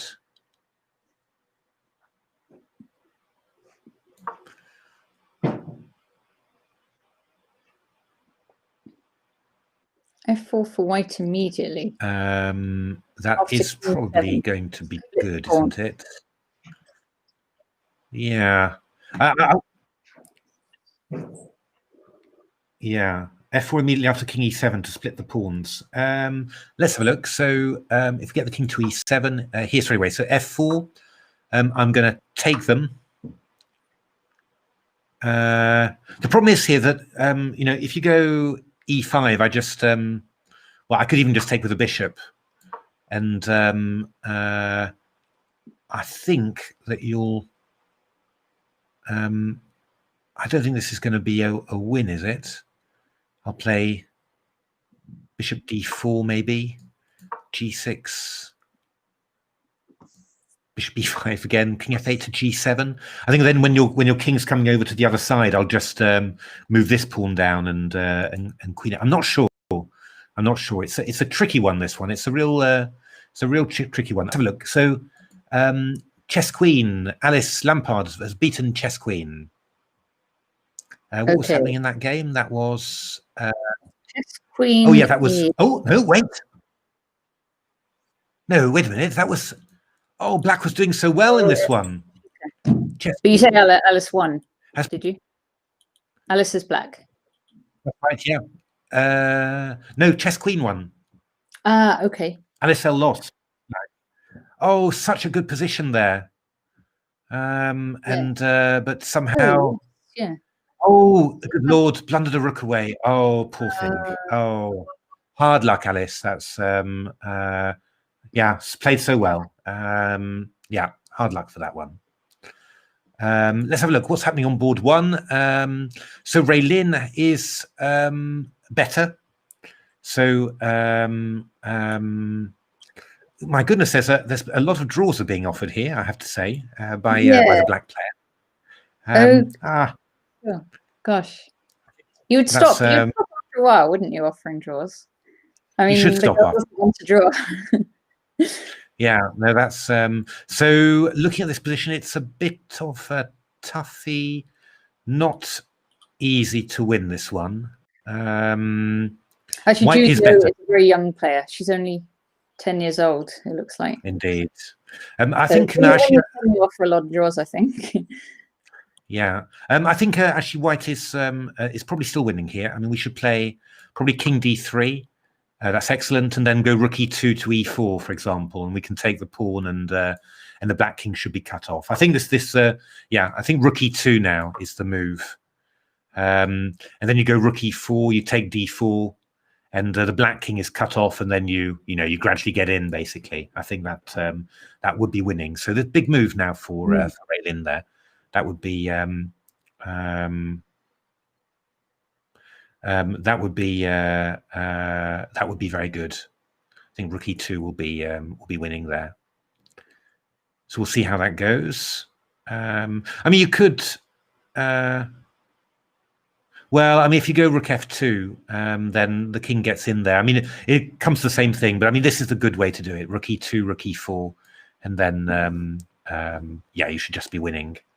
Rook E2, Rook E7 is also not bad at all, but that's definitely the way to do it, I think.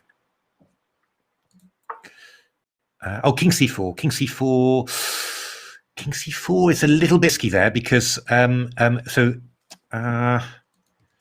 yeah, this is a little bit tricky because so this looks great. Julie O has been having an absolutely fabulous tournament. She beat Georgia Headlong in round 1, WFM Hannah Lowry O'Reilly in round 2, and Lara Puta in round 3 and round 4. So she's won all 3 games she's played. Fantastic. Against good players. Indeed. Now this one's a bit risky here because so King E3 is very good. I mean, we go Rook D3 check and Rook takes D4. The only slightly worrying thing about this one is that Black can play B5 check. And if you go King B5, we go King E3, and this passed D pawn is huge. It's really huge. I think Black is better in this position. Hard to say, but no, probably not. I mean, we've got a lot of pawns, but still, I mean, it's quite scary, really. So yeah, there's a bit of a tense moment now for. Oh, B5 was played. My goodness. Okay, this is a little bit worrying now.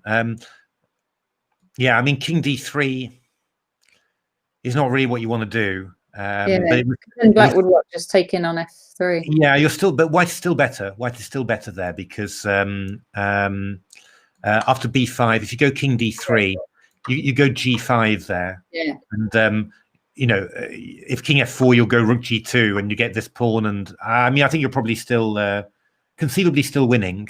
King to B5 might be possible. I don't know. D3, King A5. But yeah, I mean, your pawns are not very far advanced, so I wouldn't do this. I really wouldn't do this.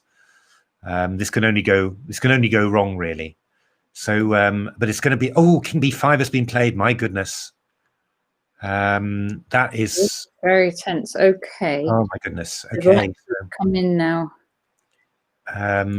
What have we got here? We've got Twills against Mr. Sunto. This has been. Mr. Sunto is offering a draw now. It's how many points do these players have? I think we've both got 3.5. I think. let's see. So, Mr. Twills. Oh, yeah, no, they've both got 3.5. They've both got 3.5. But no, the players are playing on. So it's really, really quite amazing. Enough. If they do draw, that should be enough, we think. Just on the assumption they've got good tie break because they're up board 4 at the moment. But I guess I don't know whether white is really much better. 2 bishops, but black's actually got some quite nifty queenside counterplay coming in soon. Ooh, that's not what you want to do. That's yeah, no, that's not really what you wanted to do there. So, but I imagine that Twills has declined a draw now after looking earlier like he would have settled for one because simply he's quite a bit ahead on time. Yeah. So now this is an interesting one because could black? No, f4 is not possible because the king's blocking this diagonal.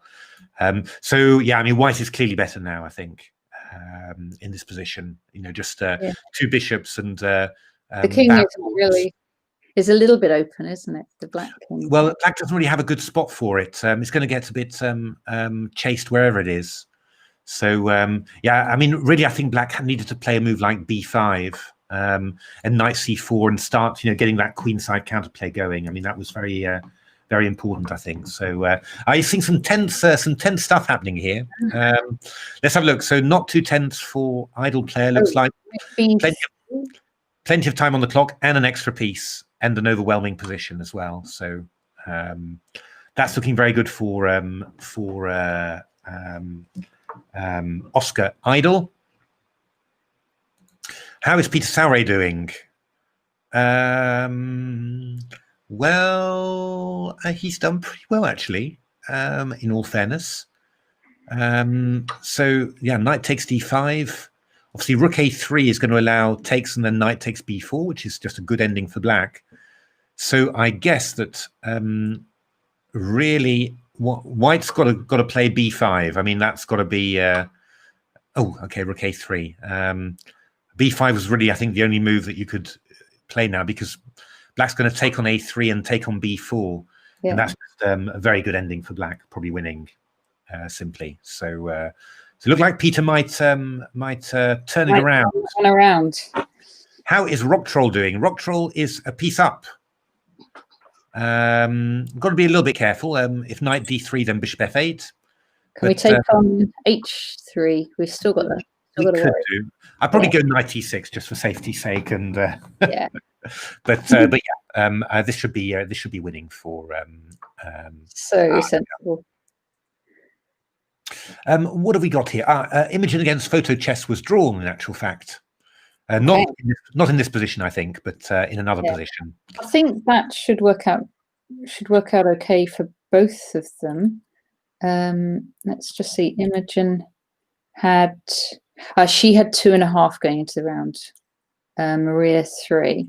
If we're talking about 12 qualifying, how good is my maths here? 12 would be. Oh, so Raylene has looks like she's lost that game, unfortunately. Oh gosh. So, well, fantastic result for Julie O, 10-year-old Julie O. Indeed. And done so well this tournament. And hard luck, Raylene. I think probably you would have thought that Raylene first, isn't she? Did Alice? How did Alice do in the end? She Alice lost that, didn't she? She lost. Yes, that's true. Yes. It looks like Julie O is clear first.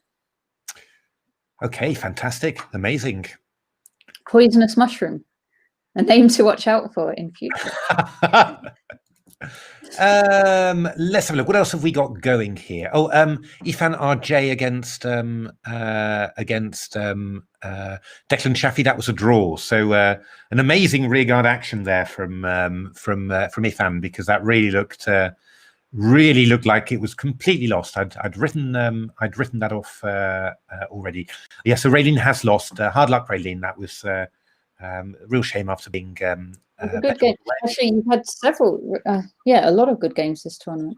Indeed.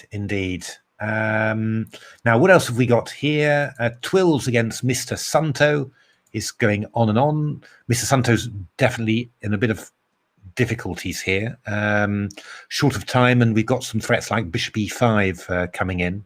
So this is going to be very difficult for black to hold. I think white is really just going to make this. Now bishop g8 is well, I mean, rook e7 check is very obvious. He's sort of tempted with bishop e5, think he might be able to trap the king, but I think rook e7 is a good way to start, really. Get a rook onto the 7th, rook takes b7 afterwards, and off we go. RockTroll is looking good now. I think this bishop is lost now. So that looks like it's going to be a good win for RockTroll, so he should probably qualify as well.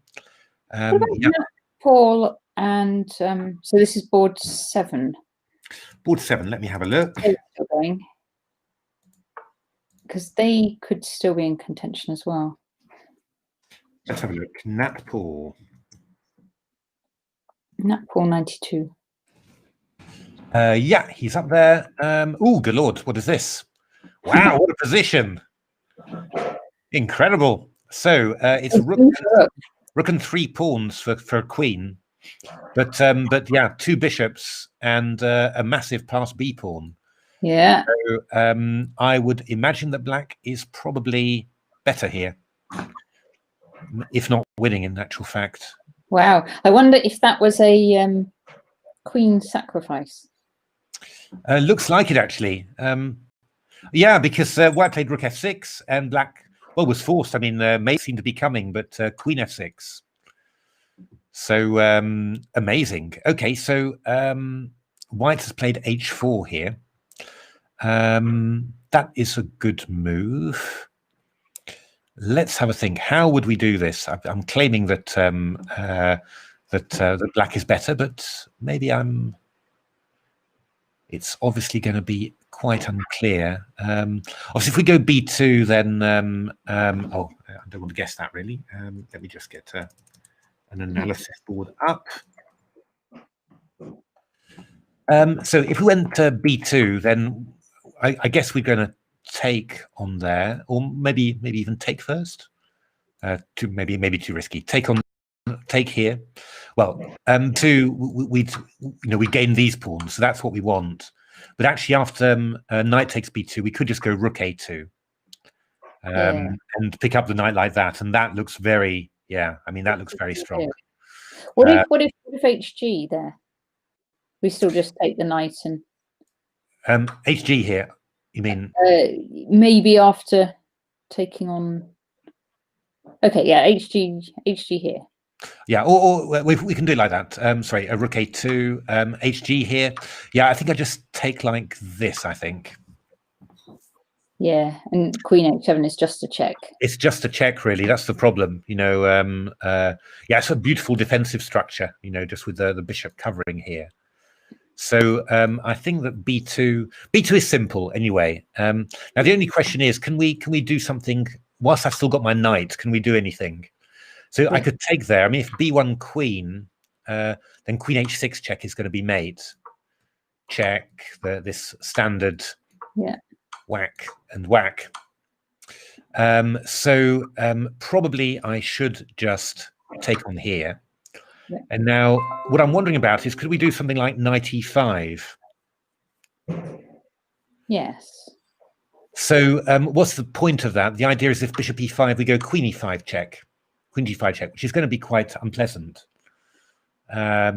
So hg, knight e5. I've got some bishop f1 checks, but they're not doing anything in particular. And I can go bishop e8. That's possible, but this is starting to get quite sharp actually. Because, well, I'm covering this now, and I could just go move like knight g4, actually. Threatening queen h6, and that's actually quite difficult to deal with. You know, bishop d4, I'll have queen g5, and we're already not, you know, we're then not expecting, you know, black to be winning. We're expecting white to be maybe winning there. So, what's actually happened here? So, rook a4 was played. That was another interesting move, just attacking the bishop. Takes, and black took back with the bishop. Okay. Interesting. Knight c5 was played. Rook a2. King h1. That was necessary because king h3 would have been met by bishop f1 check. Yeah. b2. Black's done this quite well in principle just to do this. And white took on e6, takes, check, king f8. Yeah. Okay. No more checks. Well, yeah, but we can take on e6 here. Yeah. Because if we go rook a1, we go rook a1 check. Oops, we go king h2 probably, b1 queen, takes, queen f5 check. Picking up the rook. Picking up the rook. So that's quite unpleasant. So there's a few nasty checks in the works there. So how are we going to do this? I am frankly not sure.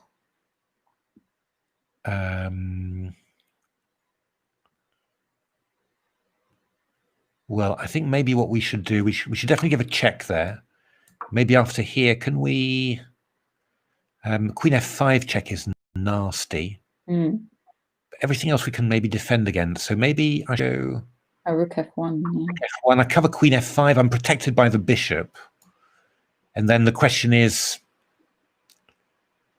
maybe queen d6 check is unpleasant here.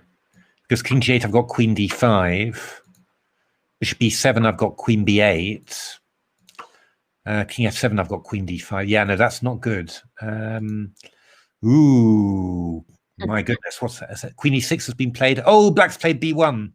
Bishop takes b1, and I think now it's just noticed that it was a difficult position in any case. I think it was a very difficult position, but I mean, maybe black's best. Maybe black. Oh no, black could have gone bishop e8, maybe, you know, just to. But this is nasty. But now we've got two bishops against the queen. Oh, So how should that be? I would. From where they are now, it looks like the queen should win, but I would expect ever win a bishop. I would expect the queen would win. To be honest, but it shouldn't be easy. Yeah. Because how would you do it? Well, I mean, you get your queen somewhere like that, and then you try and maneuver your king in and somehow restrict everything. But it's not easy at all. The one thing is you still got pawns on the board, so but on the hand that makes that bishop. It's going to be a toughie. It's going to be interesting. We'll have to watch this. Twills has won in actual fact. Okay. That was a tense game. That one. Idle Player has also won. Is Thomas Wills against Simon Wilkes. Idle will. Peter Sauer looks like he's going to win. He'll get to 3.5. But yeah, we suspect. Aren't we? We're suspecting 3.5 might not be enough. Indeed, that's what we're suspecting. What else have we got? We've got this game is going on. Have you got any more games going on still? Let's see. Checkmate Lot won very quickly. Dylan Cooper against Harry Evans, the junior prodigy. No, that game is finished. Sean the Prawn.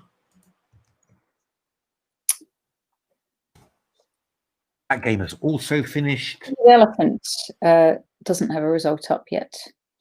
So that's board 19. Board 19. Okay.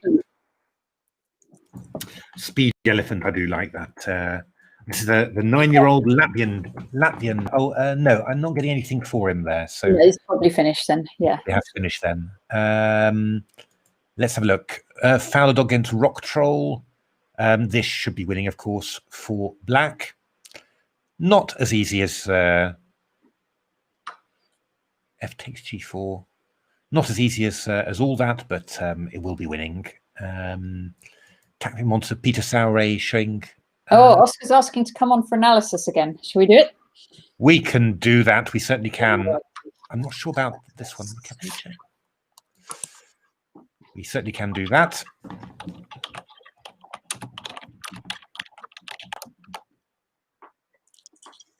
Okay. Oh, wait a minute. I need to. Have I got the game? I do. I've still got it. Bring on Oscar. Okay, the crowd is calling for Oscar. The crowd is calling for Oscar. Yeah.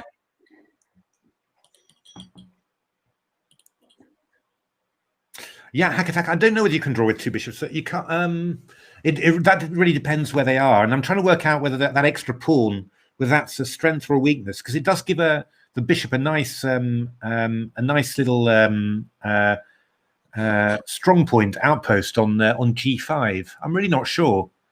It's it's a hell of an ending. Yeah, I don't know really, because I'm trying to think how do you break through with the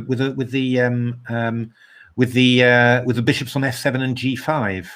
I'm not sure. Can you really? I don't know how you get Zugzwang in there. So it must be possible. It must be possible. It always is possible in general. So I think White must be winning that game. But yeah, it's going to be Oh no! I don't want to do that. I don't want to do that. Don't want to do that. Don't want to do that. There we are. So that's going to be a tough one. So,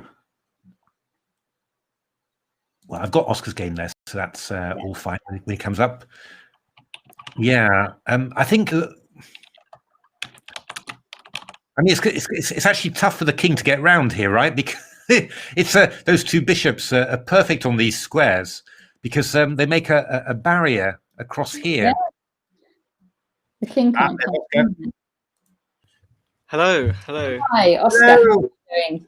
Yeah, I'm well, thank you. Excellent. Congratulations on your game. Yeah, thanks. I was very, very happy with my game, actually. I thought I played the opening really, really well, and then I was just had an advantage all the way through. So yeah, but thanks for having me on again. Today, weren't you? Sorry? Yeah, back this game.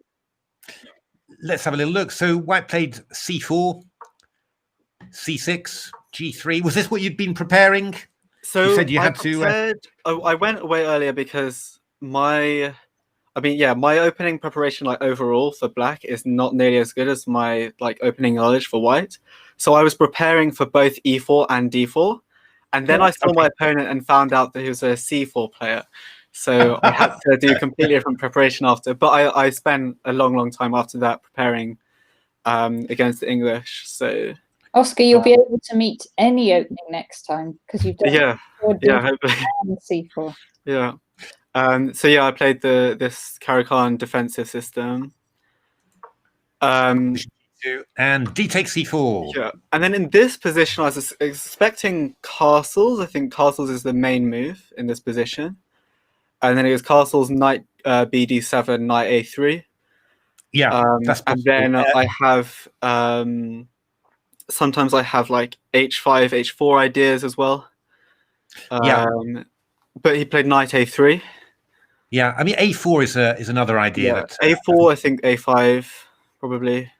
Yeah, but that way you get a knight A3. They can't actually you can't actually go B5 at all. That's But, knight A3. Knight A3. I think I can actually retain the pawn. B5. It looks quite scary with there's knight E5, knight B5 stuff, and this diagonal's quite scary. But I looked at it and it's absolutely fine. Yeah, no, I mean you've always got Queen B6, which covers an awful lot of stuff. So there are some lines where I just give up the C6 pawn anyway.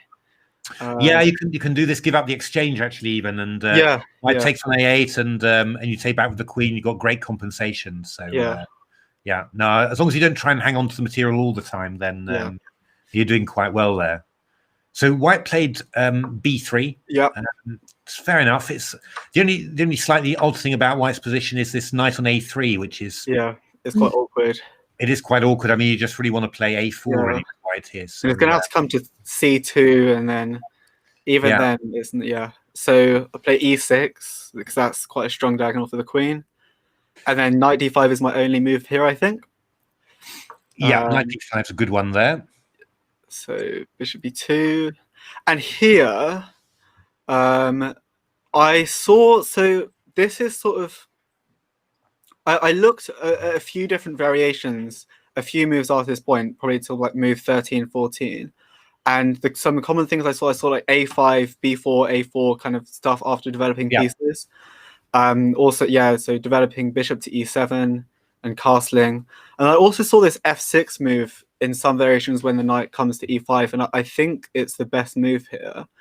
It looks quite weird, but so C6 is a weakness, and also if I play bishop E7, G7 is potentially a weakness. Yeah, that's my reasoning behind F6. Yeah, I mean, stuff like, I guess, if you play something like bishop e7, I'm quite afraid of rook c1, I think. Yeah, rook c1 can be a little bit awkward because, if you play bishop b7, then we've got knight b5 ideas again. Yeah, so, that's quite nasty. F6, I wasn't sure about it when I saw it, but it turned out, certainly with this plan that you played with going a5 very quickly, very unpleasant for white. And it looks weird. I've moved so many pawns without doing many pieces, but because e6 is kind of a weakness, I've always, after I've played a5, I've always got this a4 idea. Exactly, yeah. So, for example, what happened in like e4 when the knight moves? There's no knight threatening knight d4 because I've just got a4. Yeah, exactly. Yeah, we were looking at that line when we were looking at the game, and that just looks very good. I mean, White's already got to be a bit careful; he isn't going to lose a piece somewhere. So, yeah. So he went castles, bishop e7, e4, knight b6. Yeah, I wasn't really sure what White should do here. Actually, I thought maybe you should just go d4 and put your rooks on good squares and just. It looks like White has such a development advantage, but I just don't think there's really enough compensation for the pawn. I couldn't see any lines for White to play that were actually that great here, but. No, it's quite. I mean, the fact that if the problem is that this queen, you need this queen in on b3 and a lot of lines if you're going to go for anything dramatic compensation, and since it can just be chased away with a4, it just means that nothing ends up working. So and of course you got stuff like knight a6 c5 as well. It's just really so now I was thinking that you were probably going to be better here already actually, and I think e5 is really that's not going to do the business really. But I'm not quite sure what does. Probably d4, put the rooks to c1 and d1, try and bring the knight to e3, but you're going to be worse. I mean, White's going to be worse, I think. I think after e5 development's really easy. I can even bring my knight back to d5 and it's just really solid. Exactly. I think my camera's flickering, but I don't really know what to do about that. So no, you're fine. It's all good. So queen c2. This is a bit funny, really. I suppose it's just I mean, I think Black was worried about this a4, and it's conceivably absolutely right. d3 was played, I guess, to take control of c4.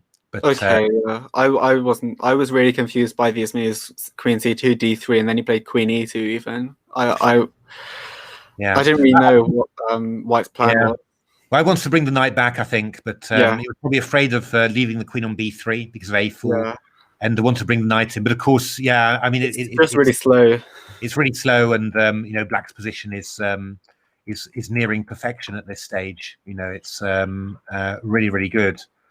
And obviously, if you get in c5, then that's just end of story, really. So he went a4. Oh yeah, this move I was considering.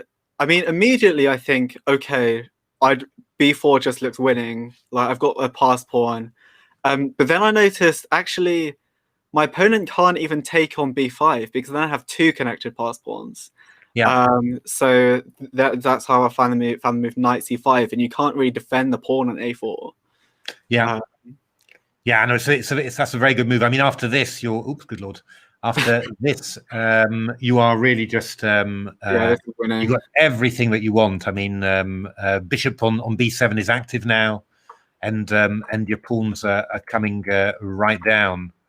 And this was a nice idea. Knight a4 coming round to c3. That was very, very powerful.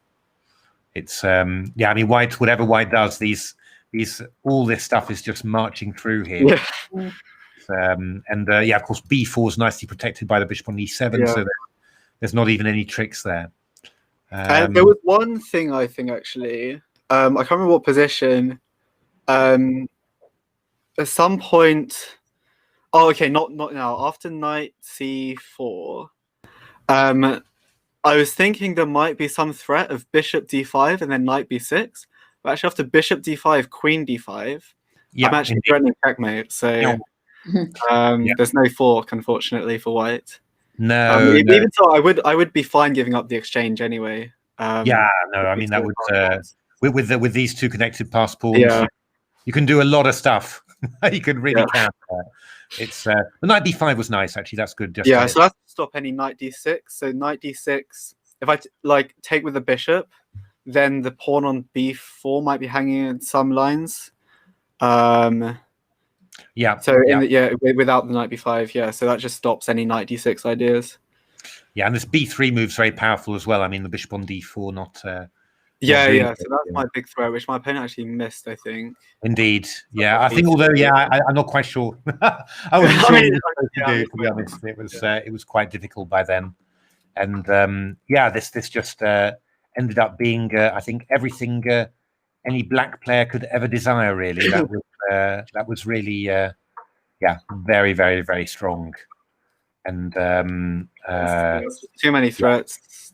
Too many threats. And check f3, knight b3, forking everything, and just carried on a few more moves, and it was gone. Very good. Very good game, Oscar. How many points did you end up with? Was it 4.5 then? Just four, I think. So I took two. I took 2 buys, 2 half-point buys, and then I won the 3 games I played. Okay. Do you know if I'm through or not?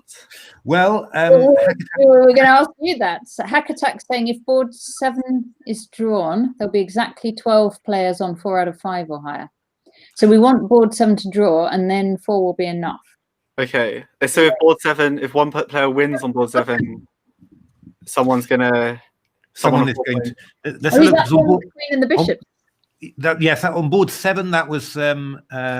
They both had 3, so if one of them wins, then there'll be 13 on there. So, although I don't know how the tie break works in terms of whether you get if you've taken 2 buys. Yeah, I don't know how that's working. This one's going to be a tough one to break, I think, for white, but this one's gonna last quite a while, I think. It's actually, this is looking more or less unbreakable, I think. How on earth would you to do? This one's quite interesting. Your king next to that bishop. Yeah, I don't think you can do it. I think black's always got enough moves with his king to. Peter Finn has the worst tiebreak, he says, on 4 out of 5. And okay. Well, hopefully I'm through then. Well, we certainly hope so, Oscar. But thanks very much indeed for coming on to the show, showing us your games, and thank you. Hopefully you qualify and we can follow you in the championship proper. Yeah. All right. Thanks very much for having me. Bye-bye. Thanks very much indeed. So Peter is currently very nervous. Ooh. I think I would guess this would be a draw, to be honest. Yes, I would. Because I mean, you need to break this structure basically. But how do you do it? The only way you can do it is through Zugzwang. But for example, if it's black to move in this position, black wouldn't want to go king f8 because there's queen h8 check. Although even check. that, but check, yes. No, just check. But here you can go king h7. You can just go king h7, and there's no problem. Now you could play, a move like queen c5, and then if you go to h7, I could come to f8, which might be something. But I can go king g7. So I just don't see how. Should we invite Peter on? Because Peter, your brother couldn't make it to the stream, but if you want to, it would be good to have one of the Finn brothers on. Help comment on the last game. I can't really see how we do it. Yeah, queen f5. I don't know really. I mean, if I play queen f5, I just go king g7. I'm just gonna wait like this. I just don't think you can do very much. This is just a very good defensive defensive structure. I think this is just a draw in actual fact. Looking at it, I can't think why this would be a win for white. So kind of the nightmare. No worries, Peter. No worries. Yeah. No, I think this is. I really think this is a draw.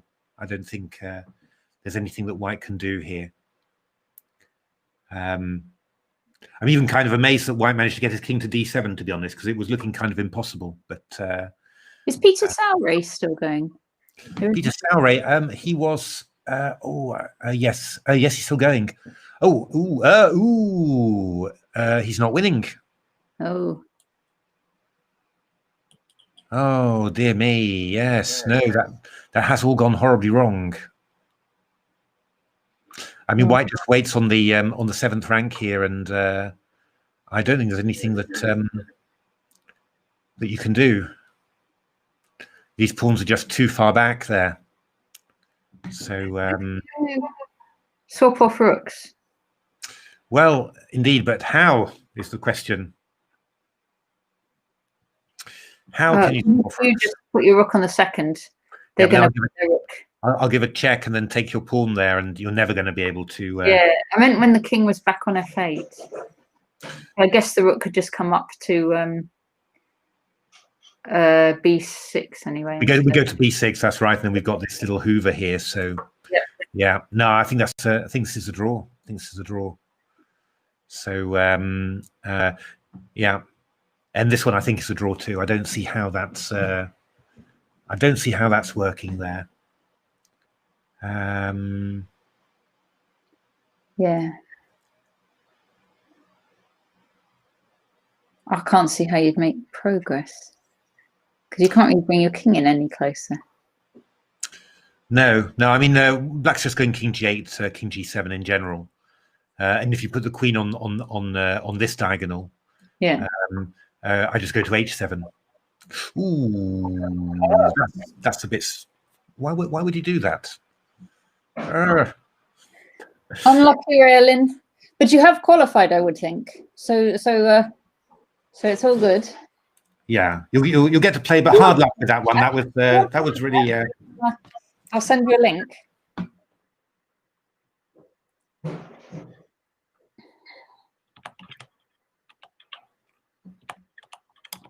We played really, really well. So don't lose heart. And championship is all there, and lots of heroics and everything to be done there. So do keep. Chess is like that, unfortunately. It gives you lots of joy, and from time to time, it just gives you some heartache as well. But that's why the heartache is good, because then you appreciate the good things even more. That's. So yeah, I mean, we played really, really well, and I think it's just that one move which you missed, b5.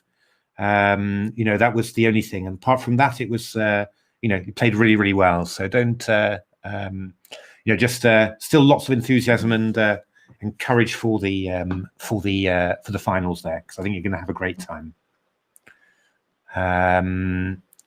So we'll have so I think this one's going to be drawn. So it could be that we get 2 Finns in the final. Okay. So and Peter's still trying to do this one, but I don't think this is ever going to work here. So rook d6. No, this is not going to be anything. Do we have any more games going? Do you happen to know, Natasha, or are all the other results? Women's is finished, and this one in the open, the 2 games we're looking at are the only 2 still going. I'm just looking at when the 50 move rule is. So that's that last capture was on move 64. So white's got until move 114 to win there. So black's got just another 20 moves to hold on, and to give us the dream double Finn final. So we'll have a look there. But I think, you know, really, I would be amazed if White managed to win this, because I can't really see Black going wrong. Really. G4 on move 74, says Peter, and G4. Sorry, you're right. You're right, indeed. Sorry, I forgot about that one. King G6. Yeah, I'm just getting nervous. It's that's a good. That's perfectly fine to keep the bishops like that. Yeah, the only thing is that it gives White the opportunity to play G5 and go for another 50 moves. That's why I'm. White looks to be aiming for Queen F5 or H5. Yeah, this is. It's my. I can sort of hear my own voice. Am I echoing a little bit, or? Slightly. Okay. You haven't got your speaker on, have you? That's what I was just wondering. You haven't. No. Okay. Bishop G6. Yeah, this is still good. Bishop F7. Yeah, really tough. How do you get past this? Oh, there's been a draw offer. There's been a draw offer. Yeah, I suppose it's possible. It's a little, always feels a little bit cheeky when you're a queen down and you offer a draw. But it's no, it is indeed a very nice fortress. It's I'm not quite sure, where's that White king going. It can't get past those two bishops. No, it can't get back. Even if White wanted to get back, he couldn't. So yeah, no, it's two bishops are very, very powerful. It's yeah, very good defense. Of course, you know, for both players, it's the wrong result, really. You know, because yeah, both wanted to win and both have got a draw, basically. But yeah, super hard fought. And yeah, really musical Neptunian. The two bishops together are more than just adding the 3 and the 3. Exactly. Yeah. It's I think, yeah, White's only hope to do anything. Well, I don't know, actually. I was going to say if you went to -A off the board somehow, but even then you're not going to get past the bishops, I don't think. It's just they're just absolutely awesome like that. So move 124. Indeed. So let's have a look. Peter Sauer has drawn. I think Peter's been a bit unlucky. He's had some people have put up really enormous resistance against him. It happens when you're you know, one of the top seeds there. You know, people see it as their big chance, you know, and really give huge amount of effort. And I think Peter's been a bit unlucky there. He's had some good positions, but yeah, just some very tough resistance. So yeah, and it's all coming down to this one. Yeah.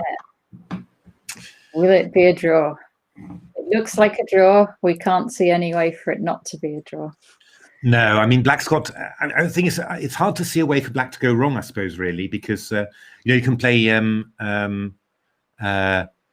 Bishop G8 to F7. You can play Bishop G5 to F6. You know, you can play Bishop G6 back to F7. You know, it's just there's no. Yeah, there's just no easy way to see it going. It's gone really all the way to A3, but it's still got to get past. Yeah, that's but this is you know, it reminds you a bit of engine chess, really, because you know, when in these sort of positions, well, I mean, in the Computer World Championships, they have adjudication, so that you know, if the evaluation is 0 and you know, it lasts for a number of moves, then more than 10 moves, then they agree a draw. But if you play an engine without that, then they will, you know, they will try every single king move on the board. You know, they'll move it up to A8 and all of that. Push that pawn on the 50th move as well. Well, that is true. That was why I was nervous for bishop F6, because I really thought, you know, keep the bishop on G5 and just move your king. You know, that's the safest. Because of course, if you play g5, then after bishop takes g5, then you put the bishop back on f6, and then you wait 50 moves, you play h5. You wait 50 moves, you play h4. You know, it's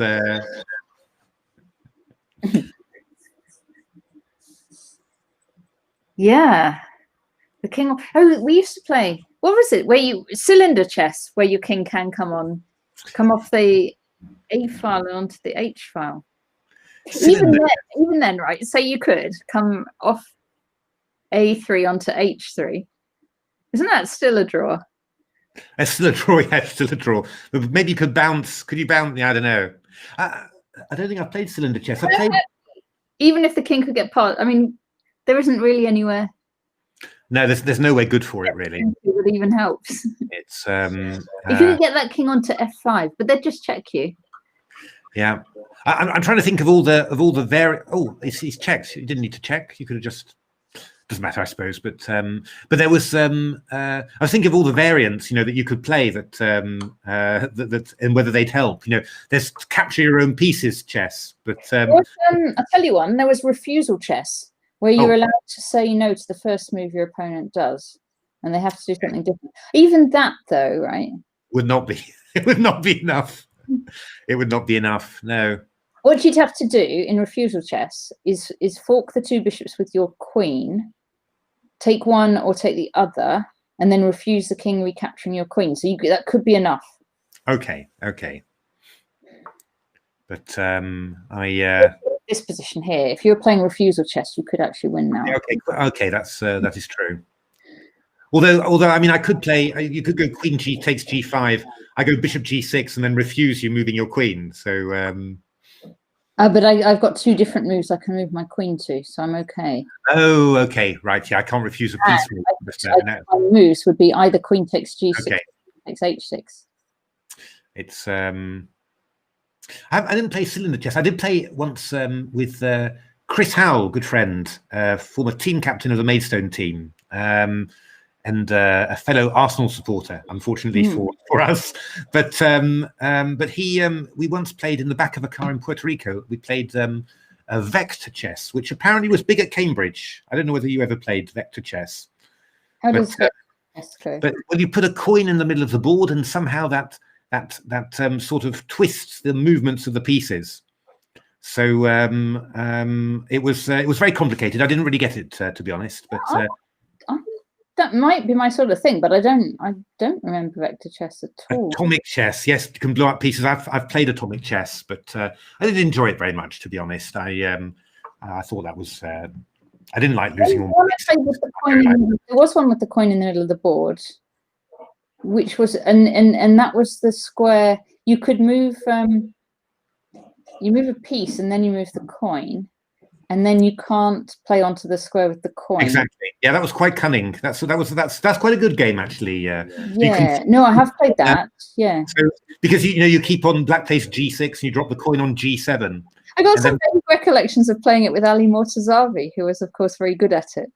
I played it at the Mind Sports Olympiad, and I played against a good friend of ours, Martin Hamer. Yes. I beat him in one game, but I lost the other. He was very good at it. So. Martin Hamer's a chess player. It's rated about 2100, I think, but a superb all-round games player. And he's very tricky at anything to do with games. He's always very, very dangerous. He was very good at this coin chess.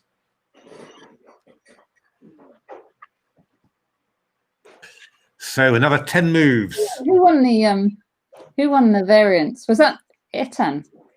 And that was Etan together with Saravanan. That's right. Yeah. Ooh, bishop b6. Bishop b6. Okay. Well. No, it's completely fine. But still, you sort of think, you just got 10 moves to make. Just stay where you are. But if I was white, I'd definitely give black the pawn. I mean, I'd give black the opportunity to capture the pawn. But yeah. But I don't know whether you can do it. I don't think you can do it in a clever way. I mean, I'm thinking of coming round to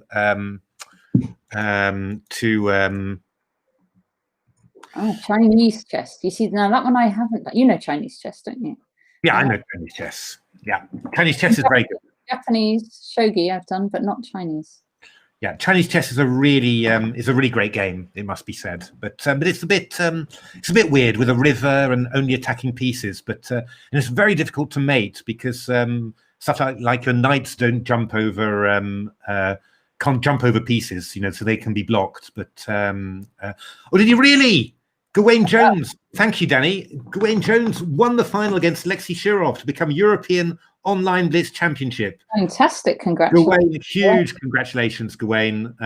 I saw his status, and he just managed to get past a strong Armenian blitz player, and he sounded exhausted, you know, so you really thought, oh my goodness, but wow, fantastic. Finally, a European champion, a British European champion. Fantastic. Well done, Gawain. Well done, Sue, and new baby Gawain as well. So brilliant. Oh, that's great. That's really, really good. He's a very strong blitz player, Gawain. Really very good indeed. Always had difficulties against him. So bishop e6. So I think White's having a think here about, you know, how to. But the problem is, you know, you can go queen b8, and then if I took on g4, check bishop g7, and even that, you know, it's going to be it's not going to be easy to break that one down. King f4 here. Well, I could go h5 even. You know, but it's a sort of thing, you know, it's a sort of thing that it really is a sort of why would you sort of thing, you know, it's White's gone queen b8 indeed. You would give up this pawn for White. I mean, you can't lose. So, you know, I mean, it's worth it if you're absolutely desperate to win. But I mean, Black should just play bishop f7, right? I mean, it's just Black play king g7. I mean, Black shouldn't go on the adventure, I don't think. Okay. Unless Black's absolutely desperate and it doesn't mind losing, but it would be a bit heartbreaking to lose now. You know, just. Well, they both need to win, to be honest. I know. Yeah. But this isn't on there. It's difficult. I mean, it's just you know, it's it's always a difficult decision about, you know, whether do I am I willing to lose, you know, to for a 1% or 2% chance of a win, really, you know, and that's always one of those things. They keep using at my work. They keep using the phrase "it is what it is." Okay, it is what it is. It kind of sums up this position and needing to win.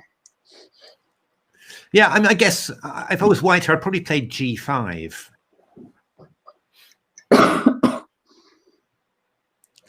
I would probably play g5 here, so it gives me another 50 moves. And I mean, if you play, where are we? Where's my board? Here. So, because king g7 was a little bit strange, maybe because I could go g5, and if takes, I could give a check there. King f7. I've sort of messed up your defensive structure. But even then, I mean, you know, I get in king e5, queen h7, you go back to f8. I don't actually know. I don't actually know how I'm carrying on. So I think it is probably Black has offered a draw again here, but White's carrying on. I think I would have gone for g5 if I was White, but still, you know, obviously, I don't think you don't want to get your king and queen forked. That would be what you don't want to do. Yes, indeed. Yes, no, that would be definitely not a good idea.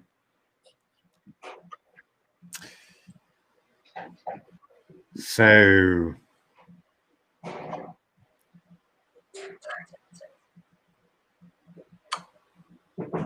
check, king e5, we'll go bishop f7, and then we're back in our... Like, because doesn't it quite often it depends on your internet connection and all sorts of stuff and misclicks, and you could play this on for several hours trying to go for a win.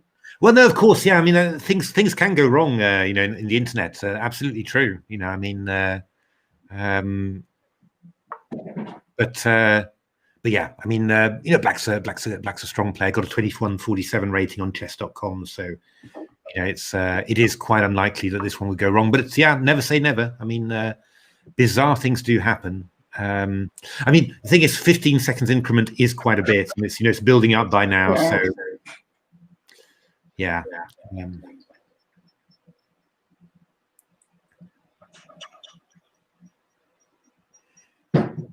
Okay. So bishop f6. We're going to have probably king f5, bishop g5. That would be my attempt.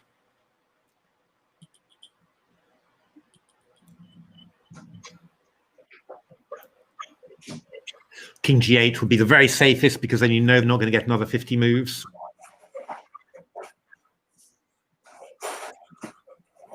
Bishop h4, says HackAttack. Going for the win.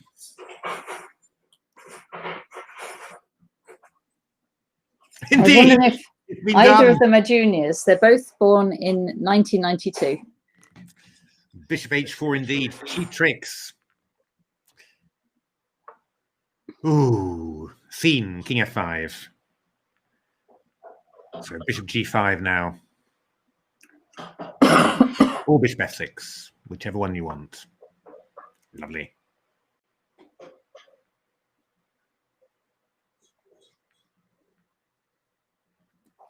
So another 5 moves now. Should be 100 move 124 is the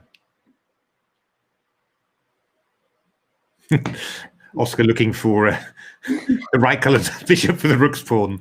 That's quite optimistic, but depends which bishop you're keeping. That is indeed true. So I guess king g8 here, or king h7, both good. My goodness. Just having a look at the results as they're up. To me, it looks more promising for white than 20 moves ago. Indeed, indeed. So indeed, there's 1, 2, 3, 4, 5, 6, 7, 8, 9, 10, 11, 12. Indeed, 12. How could you couldn't plan it any better.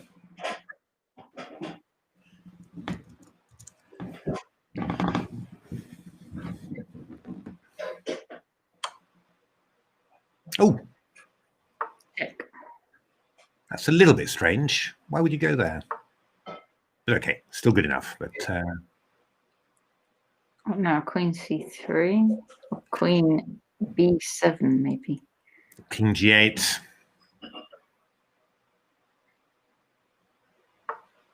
I mean, you're actually already way past the point that even if black makes a horrific blunder now, then it's. I mean, actually, that was one of the things in the Computer World Championship that for Stockfish, the last move it made in a 50 mover was a completely losing blunder.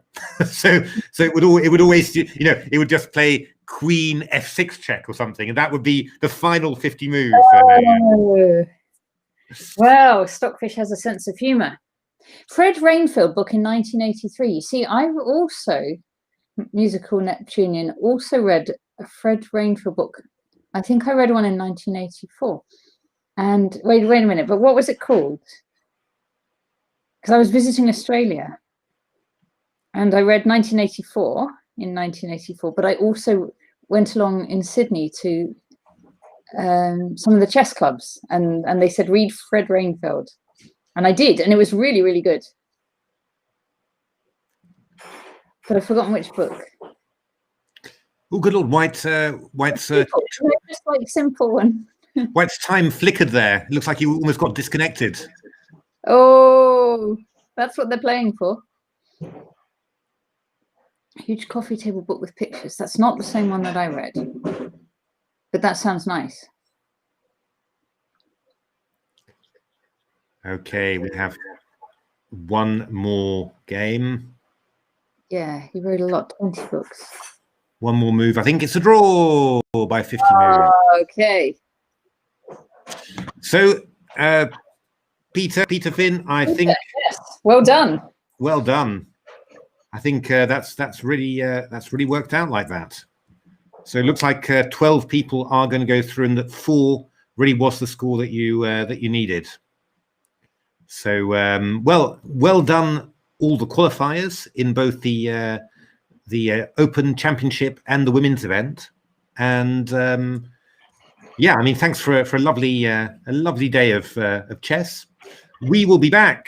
We're back on tomorrow, aren't we? We are back on at 12:50 for the 1 o'clock game, and that'll be actually, so at 12:50 it'll be the women's standard play final, first round, and then again in the evening at 7 is the Open standard play final, round 1.